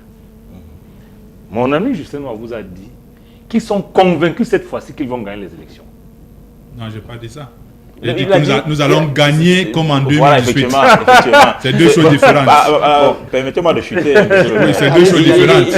Il a effectivement dit qui sont convaincus qu'en 2018, comme en 2018, ils vont gagner les élections. Voilà. J'aimerais également qu'ils soient convaincus que comme ils ont gagné les élections en 2018 et que ces élections ont été volées, comme ils le disent, que dans l'arbre des partis, il y a voilà, une possibilité. que puisque rien n'a changé, il est encore possible qu'en 2025, ils gagnent les élections et que les élections soient volées. C'est pour dire quoi? Pour chuter. C'est pour dire c'est pour dire que le retour du MSC aux élections, comme vous dites, en réalité pouvait être une lueur d'espoir pour ceux qui veulent un changement au Cameroun.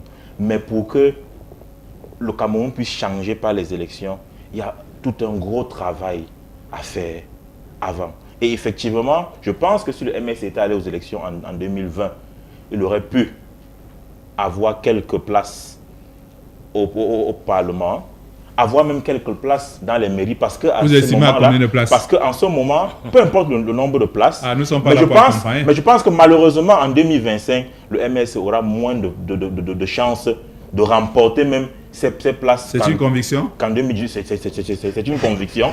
Si vous voulez, on peut se retrouver en 2025 pour en parler, mais je suis convaincu que le MSC avait plus de chances en 2018 qu'il n'en aura en 2023 et en 2025. D'accord. Je reviens à vous dans un très court instant. Alors, Sylvestre Niek, c'est clair. Est-ce que vous ne pensez pas qu'il y a contradiction dans la démarche même du mouvement pour la renaissance du Cameroun? Mon frère et ami Justin Noir n'aime pas qu'on parle d'ignorance. J'ai dit que moi, je leur concède l'excuse de l'ignorance. Et c'est tout à fait légitime. Personne ne connaît tout. J'ai dit... Sur ce coup-là, il n'y a pas d'ignorance. Tant mieux. Je suis formé. Mais je vous ai dit, en mathématiques, ce qu'on appelle l'arbre des partis. En politique, l'arbre des partis fait partie de du champ des possibilités. Vous ne pouvez pas décréter par une simple proclamation que voilà les possibilités. Que voilà ce qu'on va faire parce que... Et 2 ans plus tard, vous changez sans que rien ne bouge. Il faut que les convictions se muent en démonstration. Parce que je rappelle qu'en mathématiques, un examen ne démontre pas, il illustre la démonstration. Les MRC, avec mon ami Justin Noir, ils ont la capacité quelquefois de démontrer à travers un seul exemple. Je rappelle que lorsque vous avez un parti qui contrôle toutes les structures de toutes les institutions, il contrôle le Sénat, il contrôle l'Assemblée nationale, il contrôle plus de 80% des communes, il contrôle pratiquement tout.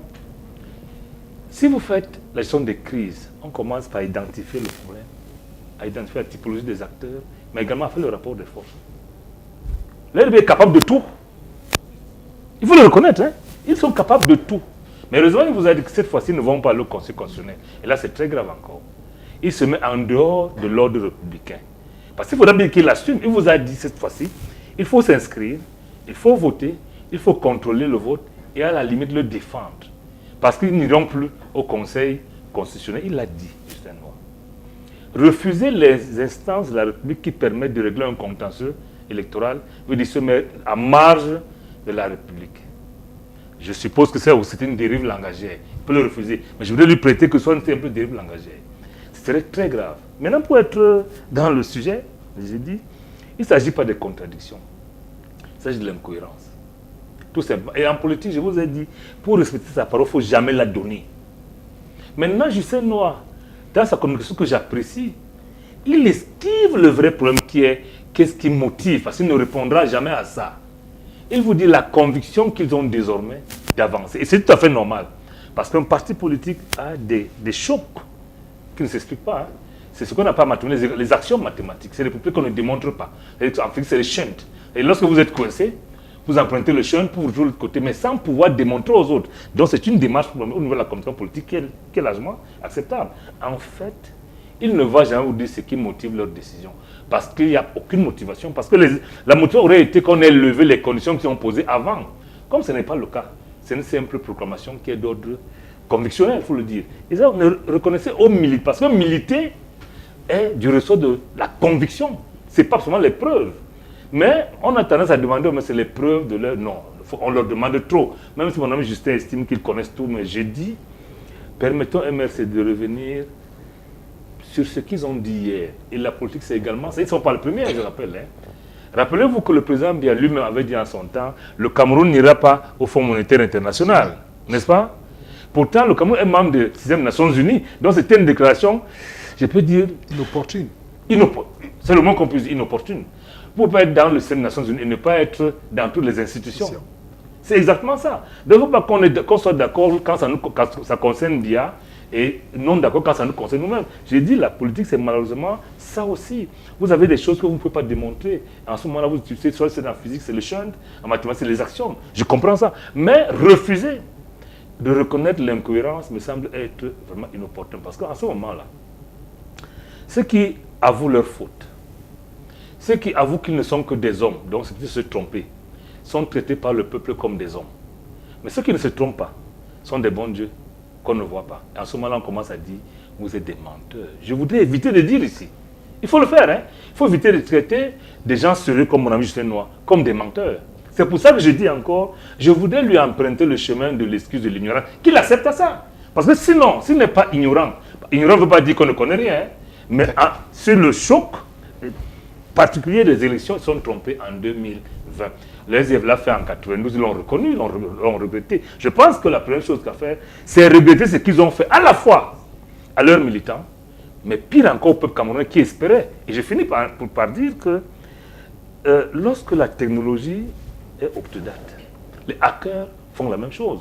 Le RDPC qui a vu ce qui s'est passé en 2010 au présidentiel et qui a vu ce qui s'est passé en 2020 aux élections couplées, contrôle encore toutes les institutions de la République.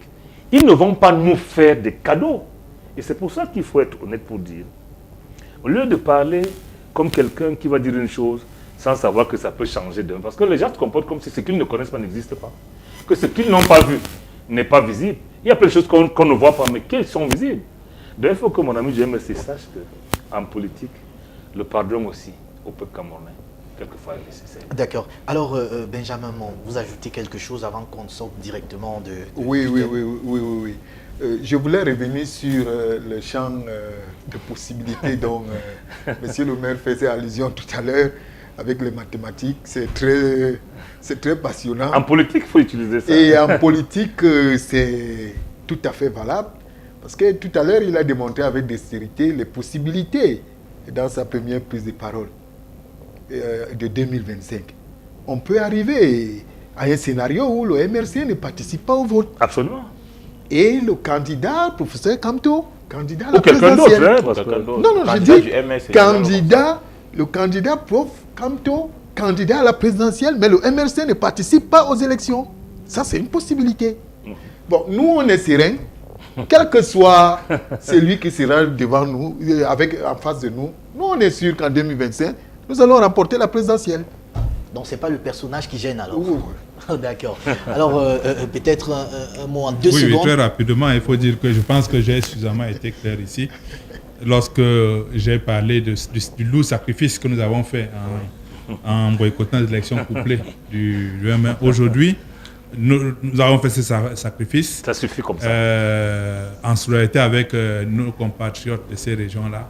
Et nous constatons, prenons acte de ce que le régime du président Paul Biya ne veut pas apporter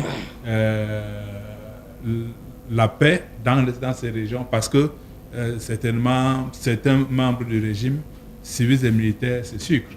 Je voudrais vous prendre un exemple. Est-ce que vous saviez que la construction des centres DDR, notamment à Tiko, à Boyabamenda, ces marchés-là n'ont pas fait l'objet d'un appel d'offres. Et ces marchés-là se fait un total de 4 milliards de francs CFA attribués à la même société qui n'a aucune expérience en réalité, qui s'appelle Enviro, qui n'existe nulle part. Vous faites trop de révélations. Oui, effectivement, c'est des informations claires. C'est des informations très claires que tout le monde peut aller vérifier. Je donne le nom de la société qui s'appelle Enviro. Allez taper, vous allez voir la plaque et vous allez voir Enviro.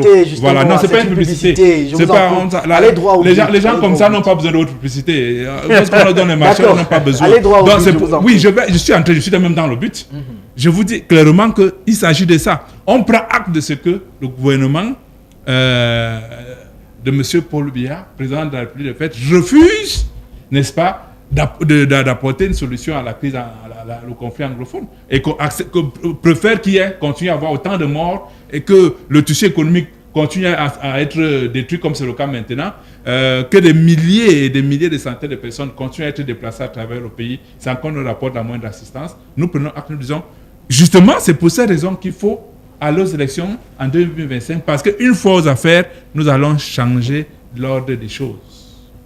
D'accord, d'accord. C'est une observation que vous n'aviez pas pu faire peut-être avant 2020. Déjà. Et bon, c'est maintenant que vous faites cette observation. On vous le conseille. Ça, c'est vous qui le dites. Hein, c'est pas moi. On va avancer de toutes les façons. On prend une touche pause à la régie, on revient juste derrière pour le second thème.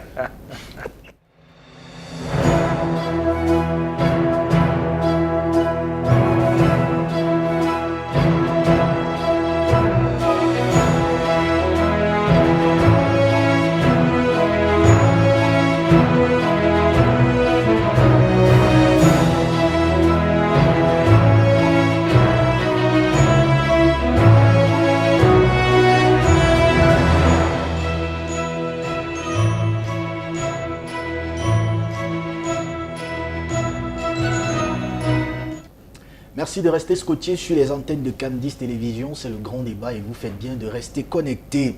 C'est clair, le jeune Fundiku Daouda s'est rendu il y a quelques jours dans un commissariat de police de la ville de Fumbot à l'effet naturellement de s'acquérir de l'original de sa carte nationale d'identité. Les éléments finalement du commissariat lui ayant fait comprendre que ce n'était pas encore disponible. Il a pris d'assaut complètement le commissariat de police, il a tout saccagé. Par la suite, il a été maîtrisé par les fonctionnaires de police qui l'ont placé en garde à vue. Je préfère me limiter là parce que l'affaire est pendante. La question, je vais la poser à Hassan Fouapon. L'histoire de Daouda Fundiku, est-ce que ça vous interpelle finalement? C'est l'histoire de presque 95% de Camerounais. Moi, je me rappelle de ce jour où j'ai pu entrer en possession de ma carte nationale d'identité. C'était une joie terrible après 3 ans d'attente. Il a fallu que je me rende moi-même au centre de production pour comprendre pourquoi ma carte ne sortait pas. Et c'est là que j'ai dû emprunter des voies que je n'aimerais pas expliquer ici pour entrer en possession il faut expliquer. de ma carte. Oui, donc en réalité, moi j'aurais pu me retrouver à la place de M. Fundiku si je n'avais pas été suffisamment patient. Parce qu'à un certain moment, on se demande pourquoi est-ce que notre carte nationale d'identité, qui est la pièce dont tout Camerounais a naturellement droit, ne sort pas. Vous savez, si dans un pays, on doit attendre sa carte nationale d'identité pendant 4 ans, pendant 5 ans, en sachant qu'en route, il y a des contrôles intempestifs où les policiers, lorsqu'ils vous interpellent, font comme s'ils ignoraient la difficulté qu'on a à accéder à la carte. À un certain moment, on a l'impression, c'est un pas du coup d'état scientifique, on a l'impression qu'il y a toute une complicité pour pousser les Camerounais à se soulever. Et qu'on en vienne à, à traiter de la manière dont on a traité M. Fundiku Daouda, qu'on en vienne à traiter un Camerounais de cette façon. Je pense qu'à un moment, tout est fait pour que les Camerounais ne se révoltent pas. Et à un moment, j'ai de l'admiration pour le peuple camerounais qui attend, qui patiente, qui ne réagit pas. Je ne sais pas à un moment. Donc, c'est que, en fait, il faut qu'on résolve de manière sérieuse le problème de l'accès à la carte nationale d'identité, qui ne devrait pas être un problème dans un pays normal. Je ne vois pas en quoi l'accès à la CENI devrait être un problème. Qu'est-ce qui peut coincer, qu'est-ce qui peut déranger dans cette histoire-là? Vous comprenez qu'il y a des choses, moi j'ai toujours l'habitude quand quelque chose ne s'explique pas rationnellement ou logiquement, vraiment de jouer les ignorants, parce que je préfère jouer les ignorants pour prendre ceux qui ont à charge cette affaire-là au sérieux. Parce que si on entre dans un raisonnement plus profond, ils ne sont même pas un peu sérieux.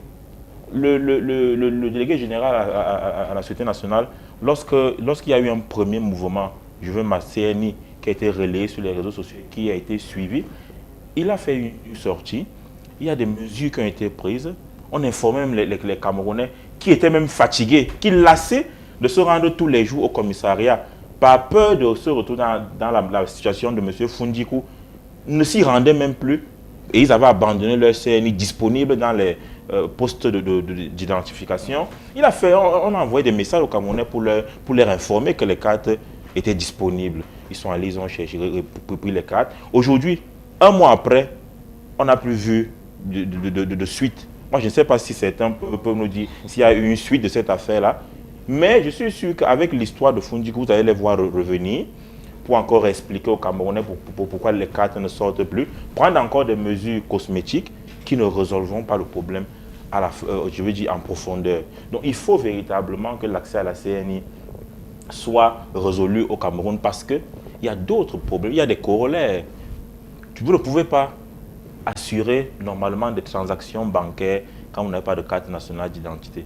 Vous ne pouvez pas vous déplacer librement dans votre pays quand vous n'avez pas de carte nationale d'identité. Vous ne pouvez même pas avoir accès à un passeport, peut-être voyager normalement quand vous n'avez pas votre carte nationale d'identité.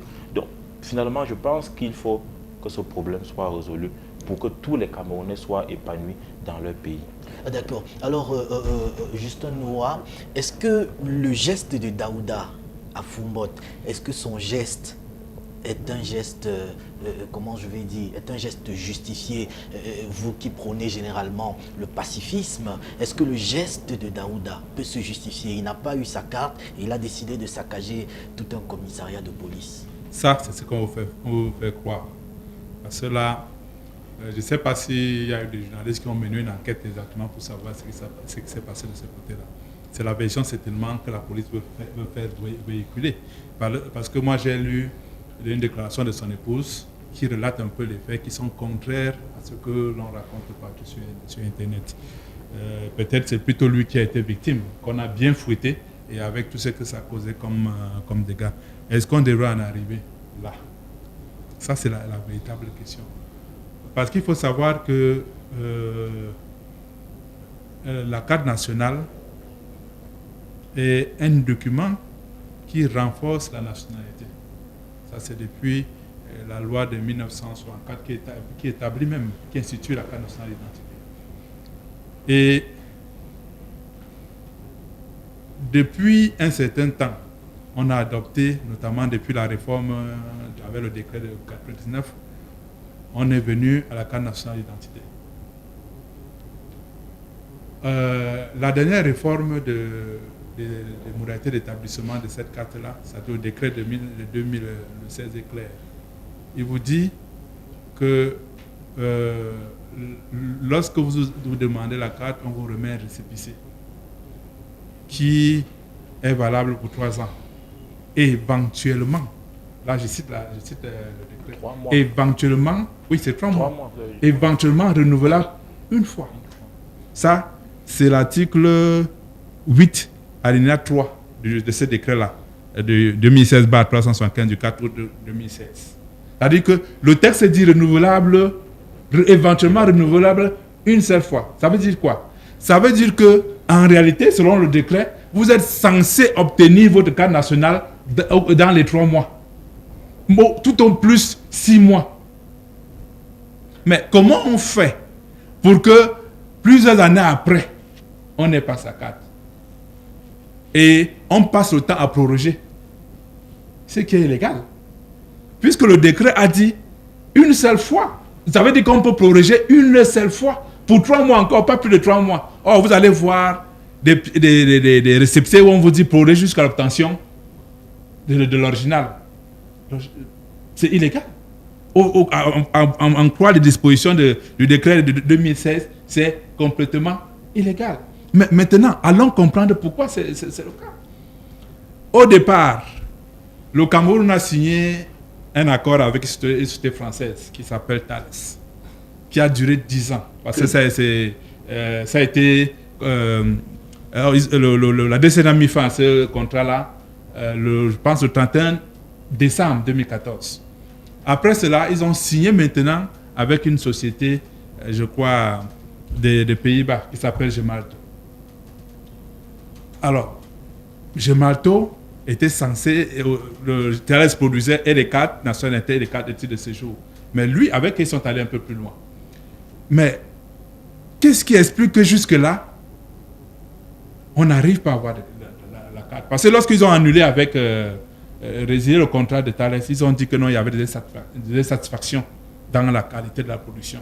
Et puis la sécurisation même du document n'était pas correcte selon eux. Aujourd'hui, ils ont signé avec Gemalto. Qu'est-ce qui s'est amélioré depuis l'époque-là? Qu'est-ce qui a changé? Oui, qu'est-ce qui a changé entre le contrat avec Thales et... On va pas revenir, je vous en prie. Entre Thales et puis Gemalto. Parce que lorsque vous prenez la carte nationale d'identité de ces 2 époques-là, il n'y a pas de grosse différence. Il n'y a vraiment pas de grosse différence. Mais la vérité est que, encore que, ça peut-être comme nous ne le savent pas, les Français sont très forts. Ils ont racheté Gemalto quand ils ont des problèmes, donc ils sont revenus. C'est Thales qui continue en réalité, puisque Gemalto fait maintenant partie du groupe Thales. Mais en réalité, lorsqu'on va fouiller trop loin, on va se rendre compte qu'il y a des problèmes de matériel. Les équipements sont vétustes. On a droit de se demander qui a la charge de la maintenance d'équipements dans ce contrat-là. Est-ce la société Gemalto? Est-ce la DGSN? Il faut se poser les questions. Par contre, lorsque vous vous rendez même dans les centres d'application, tout le monde peut y aller, vous vous rendez compte que les équipements ne ressemblent plus à rien. Tantôt ça fonctionne, tantôt le lendemain ça ne fonctionne pas. On vous dit non, repassez après-demain parce que l'équipement ne fonctionne pas.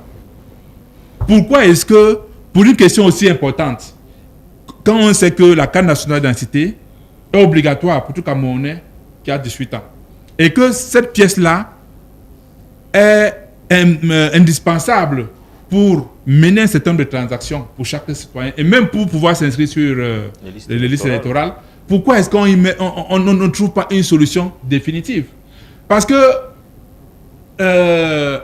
il faut même se demander pourquoi est-ce qu'on va chercher des entreprises étrangères pour faire ce travail, alors que nous avons des compétences locales, des ingénieurs camerounais qui peuvent le faire. Peut-être beaucoup de gens ne savent pas, il y a un Camerounais qui est installé en Allemagne, qui est effectivement dans ce domaine-là. Il est sous contrat avec 15 autres pays africains, pas son pays, le Cameroun. Je dis 15 pays africains. Il produit des pièces d'identité. Et là-bas, ça se passe bien. Pourquoi chez nous, on ne peut pas utiliser une compétence comme celle-là? On donne aux gens et ça ne marche pas. J'ai même appris qu'il y a une grosse mafia. Oui, ça c'est très important. J'ai appris qu'il y a une grosse mafia sur les CNI dans les commissariats. Oui. Je n'ai pas vérifié, mais ça vient des sources quand même qui ne disent pas soit n'importe quoi. Si vous n'avez pas de preuves, n'évoquez pas. Qui ne disent pas soit n'importe quoi. C'est pourquoi je n'évoque pas. Je n'évoque pas ça. Mais je dis, il faut qu'on éclaire les Camerounais sur cette question-là. S'ils veulent, ils peuvent faire comme ils ont fait avec le passeport. Parce qu'avec le passeport, ils sont allés chercher une société qui n'avait aucune expérience au Gentique. Ça, vous pouvez le vérifier, ils n'avaient aucune expérience. C'est leur partenaire portugais qui a vraiment l'expérience. Ils sont allés chercher cette société-là où ils ont des intérêts, qui fait des passeports. On a commencé à dire que 48 heures, moi aujourd'hui ça fait plus de 48 heures. Mais au moins, qu'on soit en mesure. Parce que le citoyen camerounais doit. C'est pas une faveur qu'on fait au citoyen camerounais. Parce que la carte est obligatoire. Okay. Vous allez en prison, ça n'est pas votre carte, vous le savez bien, non? Si vous n'avez pas votre carte, vous allez en prison. Mais pourquoi est-ce que on doit aller en prison alors que la faute revient à l'État? C'est ce qu'on essaye de comprendre durant ce débat. On va naturellement revenir là-dessus. Benjamin Monk, pourquoi les autorités, naturellement la DGSN, ne communiquent pas suffisamment là-dessus? C'est vrai qu'il y a eu une communication qui datait naturellement du 8 janvier 2021 où le secrétaire général de la délégation générale de la Sûreté nationale a fait une sortie, un point de presse pour rappeler, pour dire véritablement comment les choses se déroulent par rapport au processus de délivrance des cartes nationales d'identité. Mais jusque-là, aujourd'hui, c'est patatras, c'est le noir complet. Pourquoi pas une communication véritable qui justifierait ce retard? Oui, avant de répondre à votre question, je vais aller un peu rapidement, en espérant que vous allez nous réguler le temps de parole, pour que ce soit un peu plus équilibré. Vous savez qu'avec le MRC, on est parti sur sinon, le statut spécial. C'est un monologue là maintenant. Voilà. Moi, je reviens d'abord sur le cas de ce monsieur Fujikun. La colère ne justifie pas le contexte dans lequel il se trouvait. Je ne vous coupe pas, sauf que je préfère qu'on ne commande pas puisqu'on n'a pas les éléments de preuve. Tous les éléments. Non, vous n'en avez pas. Laissez-moi dérouler. Allez-y. Moi, j'ai des informations à mon niveau. Voilà. Bon, mais elle peut être comprise. Le refus de proroger son récépissé. La perte de son sang-froid face à cet obstacle. Moi, ce que je retiens de l'image que j'ai visionnée. Le visage du bonhomme est tuméfié, molesté, il est ligoté, les mains dans le dos. Ce qui montre les méthodes de notre police en 2022. Vous oubliez aussi l'état du commissariat de police. Je vais en arriver. Parce que les policiers sont formés pour maîtriser une personne en colère. Je voulais d'abord planter le décor à ce niveau-là. Maintenant, les dégâts qu'il a... J'ai dit tout à l'heure que la colère ne justifie pas les actes qu'il a posés. Il a détruit le matériel. Le matériel de Gemalto, ce n'est pas un matériel de 5 francs, s'il vous plaît. C'est la dernière technologie. Ça a un coût. Bon, avant de répondre à votre question sur la communication, je voudrais que je prends les téléspectateurs à témoin, qu'ils essayent de comprendre le contexte dans lequel on fabrique les cartes d'identité actuellement au Cameroun. Je vous révèle que actuellement, ces jours-ci, on est en train de fabriquer les cartes d'identité des dossiers qui ont été déposés en février 2021. Ça veut dire que si vous avez votre cousin ou votre frère qui a déposé ces dossiers de cartes d'identité en février 2021, c'est maintenant 19 mois après que ces données sont en traitement dans la machine. Ça, beaucoup de Camerounais ne le savent pas. Mais vous allez vous interroger, qu'est-ce qui peut justifier qu'on envoie les dossiers 19 mois après pour qu'ils soient traités?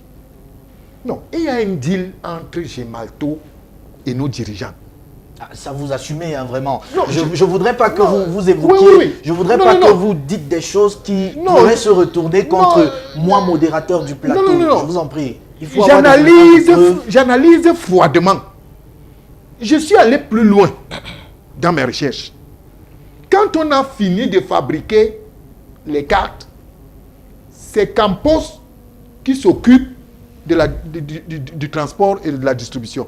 Ça veut dire que les cartes qui vont à Garoua, c'est Campos qui prend pour Garoua. Où est le problème? Où est le problème, monsieur le maire? Le monopole, parfois, fait problème. Ma source m'a révélé que quand les cartes sont peu, si c'est une dizaine de cartes qu'on remet à Campos pour Garoua, il ne les transporte pas le même jour, ni le lendemain. Il estime que c'est peu. Il va falloir que ça prenne du volume pour qu'il les transporte. Et votre source est crédible. Voilà les goulots d'étranglement. Voilà des choses qui font à ce que les cartes ne parviennent pas, dans un premier temps, à leur titulaire. D'accord. Maintenant, pourquoi les dirigeants ne communiquent pas? C'est la question de fond, en fait. Maintenant, pourquoi les dirigeants de la DGSN ne communiquent pas? Votre question est très bonne. Quand vous avez essayé de vous faire établir la carte d'identité et que le processus a échoué, ça veut dire qu'au final, vous n'avez pas pu avoir votre carte. La DGSN n'a aucun outil pour vous répondre, pour vous dire, voilà l'étape que vous allez suivre désormais. C'est le silence. Et ça part plutôt par des rumeurs. Non, votre carte, si votre carte n'est pas sortie, sûrement vous êtes sous le coup de la double identité. Parce que tout le monde sait que beaucoup de Camerounais dans la débrouillardise, à un moment donné, il y a certaines années, se sont retrouvés en train de faire des doubles identités pour avoir l'espoir de compétir aussi dans un concours pour le lendemain meilleur. Ils sont des milliers dans cette situation. Ils se reconnaissent.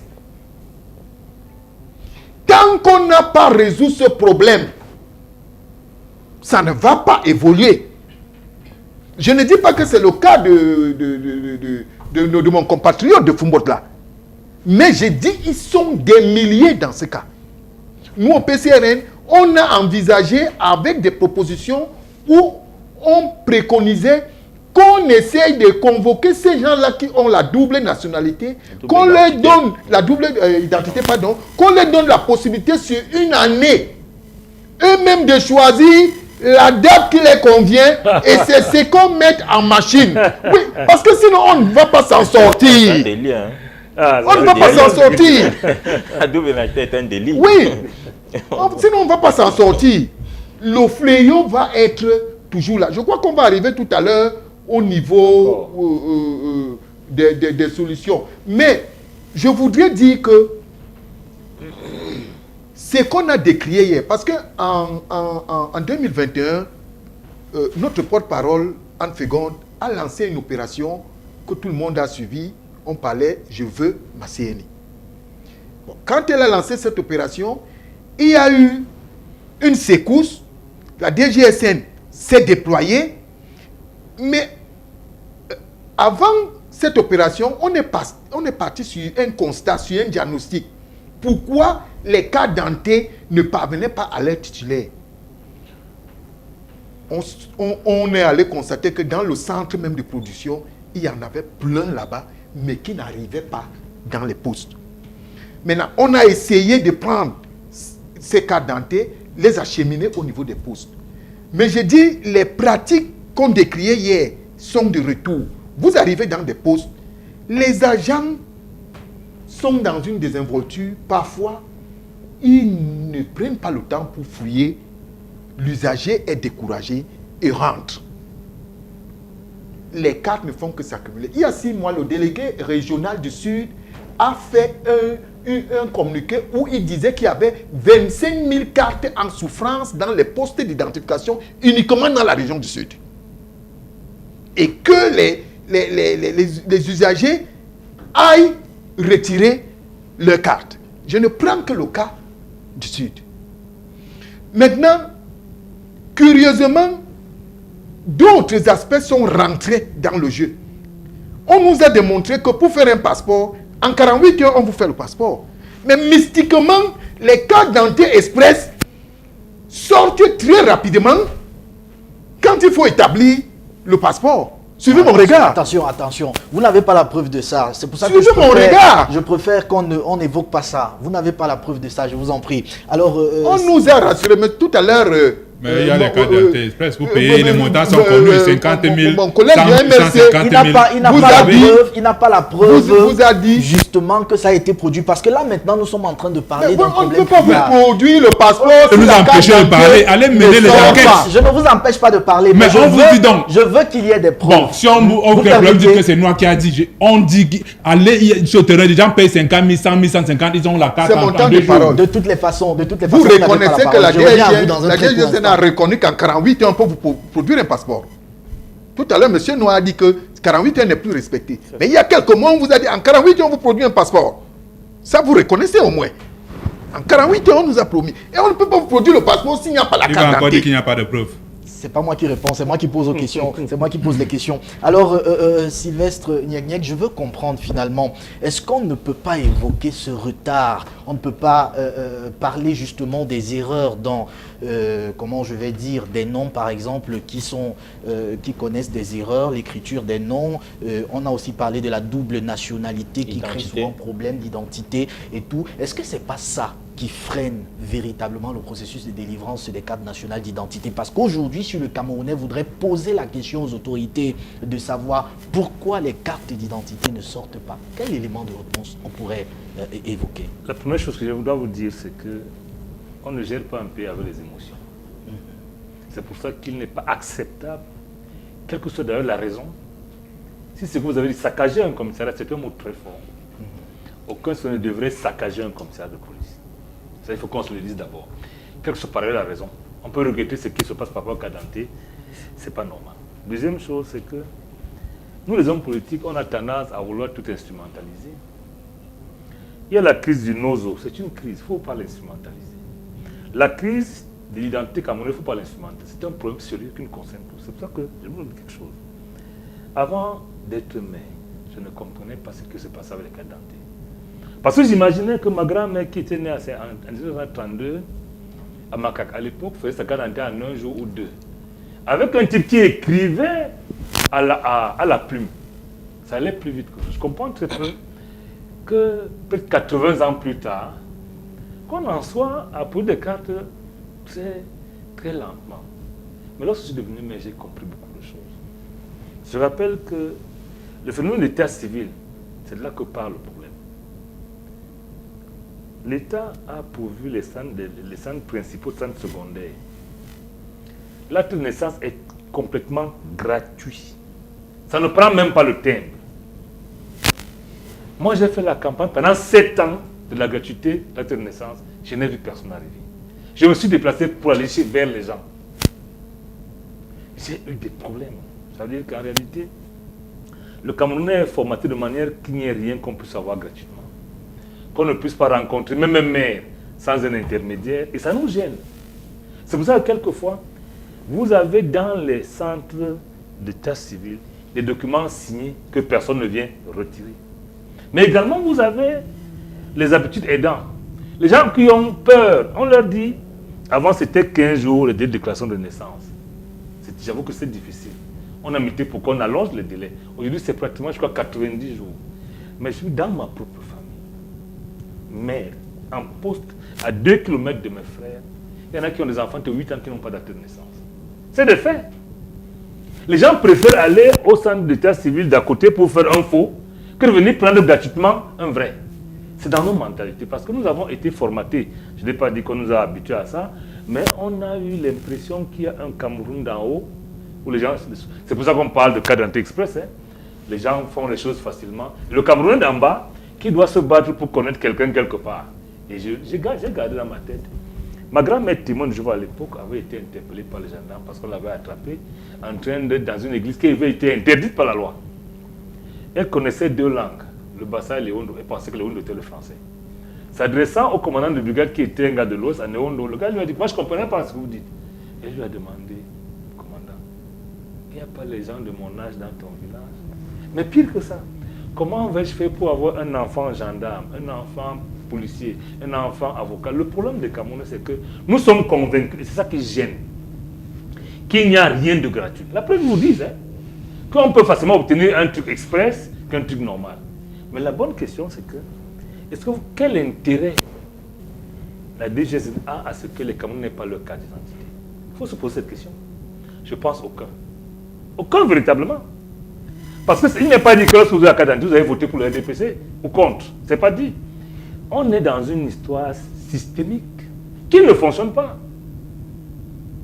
Comment on peut expliquer qu'on fasse plus facilement le passeport, qui est un document beaucoup plus complexe, que la carte d'identité qu'on peut faire naturellement en 2 heures? Même en 1 heure. Moi je dis n'importe quoi, en 2 heures. Il y a donc un problème. Est-ce que ce n'est pas véritablement le contournement de la loi? Parce qu'en réalité, j'ai entendu quelque chose qui est très grave. Convoquer les gens qui ont la double identité pour leur dire de choisir. La loi en dispose autrement. Hein? Il faut les envoyer en prison. Est-ce que ce n'est pas parce qu'on ne veut pas envoyer les gens en prison qu'on traîne dans la réflexion pour dire comment allons-nous faire à la fois pour appliquer la loi, mais ne pas envoyer nos Camerounais, nos frères qui sont victimes, mais également qui ont organisé le fait d'avoir la double identité. Voilà pourquoi nous avons c'est fait possible. cette proposition. Et c'est pour ça que je pense qu'il faut commencer par l'état civil. Il faut commencer par là. Parce que le reste, c'est un problème de technologie. Aujourd'hui, nous, on vous a dit, lorsqu'on va dans les postes d'identification, on se rend compte que le matériel est vêtu, c'est vrai. Il est possible qu'il y ait des choses techniques qui nous retardent. Mais fondamentalement, je pense qu'il faut prendre ça au sérieux. Deuxième chose, je pense qu'on ne peut pas... C'est vrai qu'au Cameroun, on a tout bradé. La nationalité est un problème de souveraineté. Je n'ai rien contre les entreprises étrangères, vraiment rien du tout. Mais ça devrait être juste une passade pour arriver à nous acquérir de la technologie.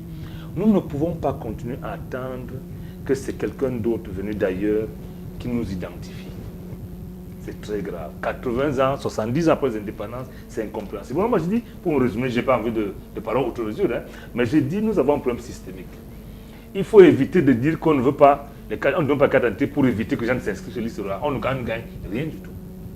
Parce que contrairement à ce que les gens pensent, lorsque vous avez des dossiers de carte d'identité, vous n'avez pas il n'y a pas une mention de parti politique.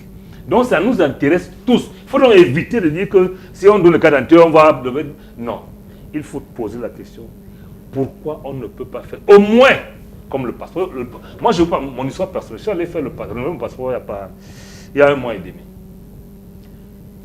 Pour ma fille et moi, ma fille 2 jours avant moi, ma fille a été appelée, je crois 2 jours plus tard, elle a reçu son passeport 3 jours plus tard, c'était bien. Moi, ça a attendu 2 semaines, j'ai commencé à m'inquiéter. Et sur WhatsApp, les gens m'ont écrit pour me dire, en réalité, ce qu'il fallait faire pour avoir accès à ça. J'ai répondu, j'ai joué leur jeu pour comprendre. Ils m'ont demandé 110 000 et une identification sur un papier que j'allais envoyer sur WhatsApp. Bon, quand j'ai compris, je me suis enlevé pour aller au centre de passeport pour leur dire effectivement ce que j'avais eu. J'ai constaté qu'il y avait mon passeport déjà disponible. On ne m'avait pas appelé, je n'avais pas reçu de message. Donc il s'agit d'un problème technique à ce niveau-là. Mais la technique, c'est la chose la plus facile à régler. Mais lorsque vous avez un problème systémique, c'est-à-dire où on a le faux à partir de l'acte de naissance, on n'a pas d'acte de naissance, parce que là, rassurez-vous, allez dans les écoles primaires. Vous allez voir que plusieurs enfants quittent l'école primaire au CM1 ou au CM2 lorsqu'ils doivent composer, parce qu'ils n'ont pas d'acte de naissance. Parce que la loi pourtant a prévu que si vous n'avez pas d'acte de naissance dans les délais légaux, il y a une possibilité d'en faire normalement. Je rappelle que tous les maires du Cameroun font des campagnes d'acte de naissance, mais personne n'adhère. Donc le problème est dans les mentalités. C'est pour ça que je finis par là. Il faut que les politiques, au-delà de vouloir instrumentaliser les différentes crises pour les mettre sur le compte du régime, ce qui est compréhensible, pas normal, juste compréhensible, il faudra qu'on socialise le peuple autrement pour leur dire que l'acte de naissance est gratuit. Lorsque vous avez fait un enfant, voilà le délai, il faut aller là-bas pour le faire. La même chose qu'on fait pour inciter les gens à faire à s'inscrire sur liste de enfants. Faisons la même chose pour que les gens aillent faire les actes de naissance de leurs enfants. En ce moment-là, on va coincer les décideurs. C'est-à-dire, si tu as un bon acte de naissance, que tu es allé normalement, tu n'as pas de problème. Lorsque tu n'as pas ta carte, il y a un problème. Mais la plupart des gens qui n'ont pas de carte, pas peut-être, non certains, pas la plupart, ne la revendiquent pas aux mesures parce qu'ils savent ce qu'il y a derrière. Il faut le dire. Hein. Donc le problème chez nous, c'est de poser les bonnes questions. Et qu'on apporte des réponses ensemble, au-delà de l'instrumentalisation que c'est tel ou tel, ça sert à rien. Ça c'est clair. Alors Hassan Fouapon, avec vous en 2 minutes, on va prendre quelques solutions par rapport à ce problème et on reviendra, on va terminer avec Justin Noah. Alors je pense que monsieur le maire a dit le problème il est d'abord systémique et donc la solution doit venir du système. Absolument. La solution doit être structurelle. Il faut commencer justement par permettre aux Camerounais d'avoir des actes de naissance qui sont vrais. Parce que c'est ça le premier problème. Permettre aux Camerounais d'avoir des actes de naissance qui sont vrais, lutter effectivement contre l'établissement ou bien la double identité. Parce que c'est un véritable problème. Maintenant, au-delà de cela, il y a des problèmes aussi techniques. Il va falloir qu'on soit capable de résoudre les problèmes techniques, mais surtout de confier en même temps la production de la carte d'identité nationale, de mon point de vue, à un Camerounais, à des patriotes, parce que je ne pense pas que ce soit la ressource en la matière qui manque quand même au Cameroun. Je pense que en 2022, il est quand même surprenant qu'au Cameroun, ce soit des entreprises étrangères qui soient responsables de l'établissement de la carte nationale d'identité. Donc le premier problème, comme on a dit, la première solution doit être systémique. Il faut que véritablement on puisse résoudre le problème de la double identité et que par la suite on attaque maintenant les problèmes techniques en confiant cela à des personnes véritablement responsables. Des patriotes qui savent ce que c'est. D'accord. Alors Justin Noah, quelle solution envisager pour résoudre définitivement ce problème selon vous? Ben, avant ça, je voudrais préciser que... On n'a que 2 minutes. Oui, très rapidement. Ouais. L'acte de naissance n'est pas aussi gratuit que ça. Il est gratuit. Laissez-moi terminer. Monsieur le maire, laissez ce que je parle. La loi dit vous avez un maximum de 90 jours pour établir après la déclaration dans les délais. Et là, c'est gratuit. Mais quand vous allez dans les centres, notamment les centres secondaires, même en plein Yaoundé, on vous demande de payer 10, 15 000. Ils vous disent qu'ils ne reçoivent pas de subvention de l'État. Ça, c'est des réalités sur le terrain. Donc, mais par contre, c'est à l'hôtel de ville que c'est gratuit, mais pas dans les centres secondaires d'état civil. Ça, il peut aller vérifier sur le terrain. C'est la même manière que tout le monde le sait. L'école primaire, on l'a dit gratuite, mais dans la réalité, elle n'est pas gratuite, puisque l'inscription, elle se sujette au paiement et conditionnée par le paiement de la PPE. Donc, ce n'est pas du tout gratuit. Cela dit, maintenant, les solutions, je pense qu'il faut, lorsqu'on a suivi le secrétaire général de la DGSN, il a parlé du problème de matériel. Or, chaque année, la DGSN reçoit de l'argent dans le cas du matériel pour les équipements. Donc, où est le problème? Est-ce que c'est l'argent qui manque pour qu'on achète le matériel? Qu'est-ce qui se passe? Donc, il faut résoudre ce problème-là de matériel pour que les Camerounais puissent aller se faire identifier et puissent recevoir dans les délais qui sont prescrits par le décret de 2016, c'est-à-dire 6 mois leur carte nationale d'identité. C'est d'ailleurs une responsabilité majeure du gouvernement. Chaque citoyen doit avoir sa carte nationale d'identité. C'est aussi au gouvernement de résoudre le problème, n'est-ce pas, de double identité. Parce qu'il y a des gens qui ont changé leur nom, qui ont fait ceci. Mais la réalité est que ce n'est qu'une minorité qui est concernée par ce phénomène de double identité et qui a un impact sur la production de leur carte. Mais la grosse majorité présente toutes les pièces requises par le décret 2016 pour obtenir sa carte nationalité et qui sont un acte de naissance qui est authentique. Donc le problème ne se pose pas là, le problème est ailleurs. En ce qui concerne les cartes nationales qui continuent à croupir dans les commissariats, nous sommes en 2021, c'est pas compliqué parce que généralement lorsque vous faites votre carte, on vous demande votre numéro de téléphone. Qu'est-ce qu'on a? C'est pour faire quoi? Je pense que c'est très facile, n'est-ce pas, de vous envoyer un message, même d'une manière répétée, pour dire votre carte nationale est déjà disponible. Si vous ne venez pas prendre, on continue peut-être chaque mois, chaque semaine à vous envoyer le message jusqu'à ce que vous récupérez vos cartes. Parce que la dernière fois que le collège a parlé, il a dit qu'il y avait 240 000 cartes en souffrance sur le plan national. Mais ça aussi, il faut dire que là, ça démontre un peu leurs compétences. Ils ont tous les moyens technologiques pour informer les Camerounais à venir récupérer leurs cartes. D'accord, merci bien. Merci, chers invités, d'avoir accepté notre invitation sur le plateau du Grand Débat. Merci à vous, chers téléspectateurs. Prochain rendez-vous du Grand Débat, ce sera dimanche quand il sera 11h. Retrouvez la rediffusion de ce programme mercredi à 21h sur nos antennes. Restez des nôtres sur la plus républicaine des télévisions. Bien le bonsoir.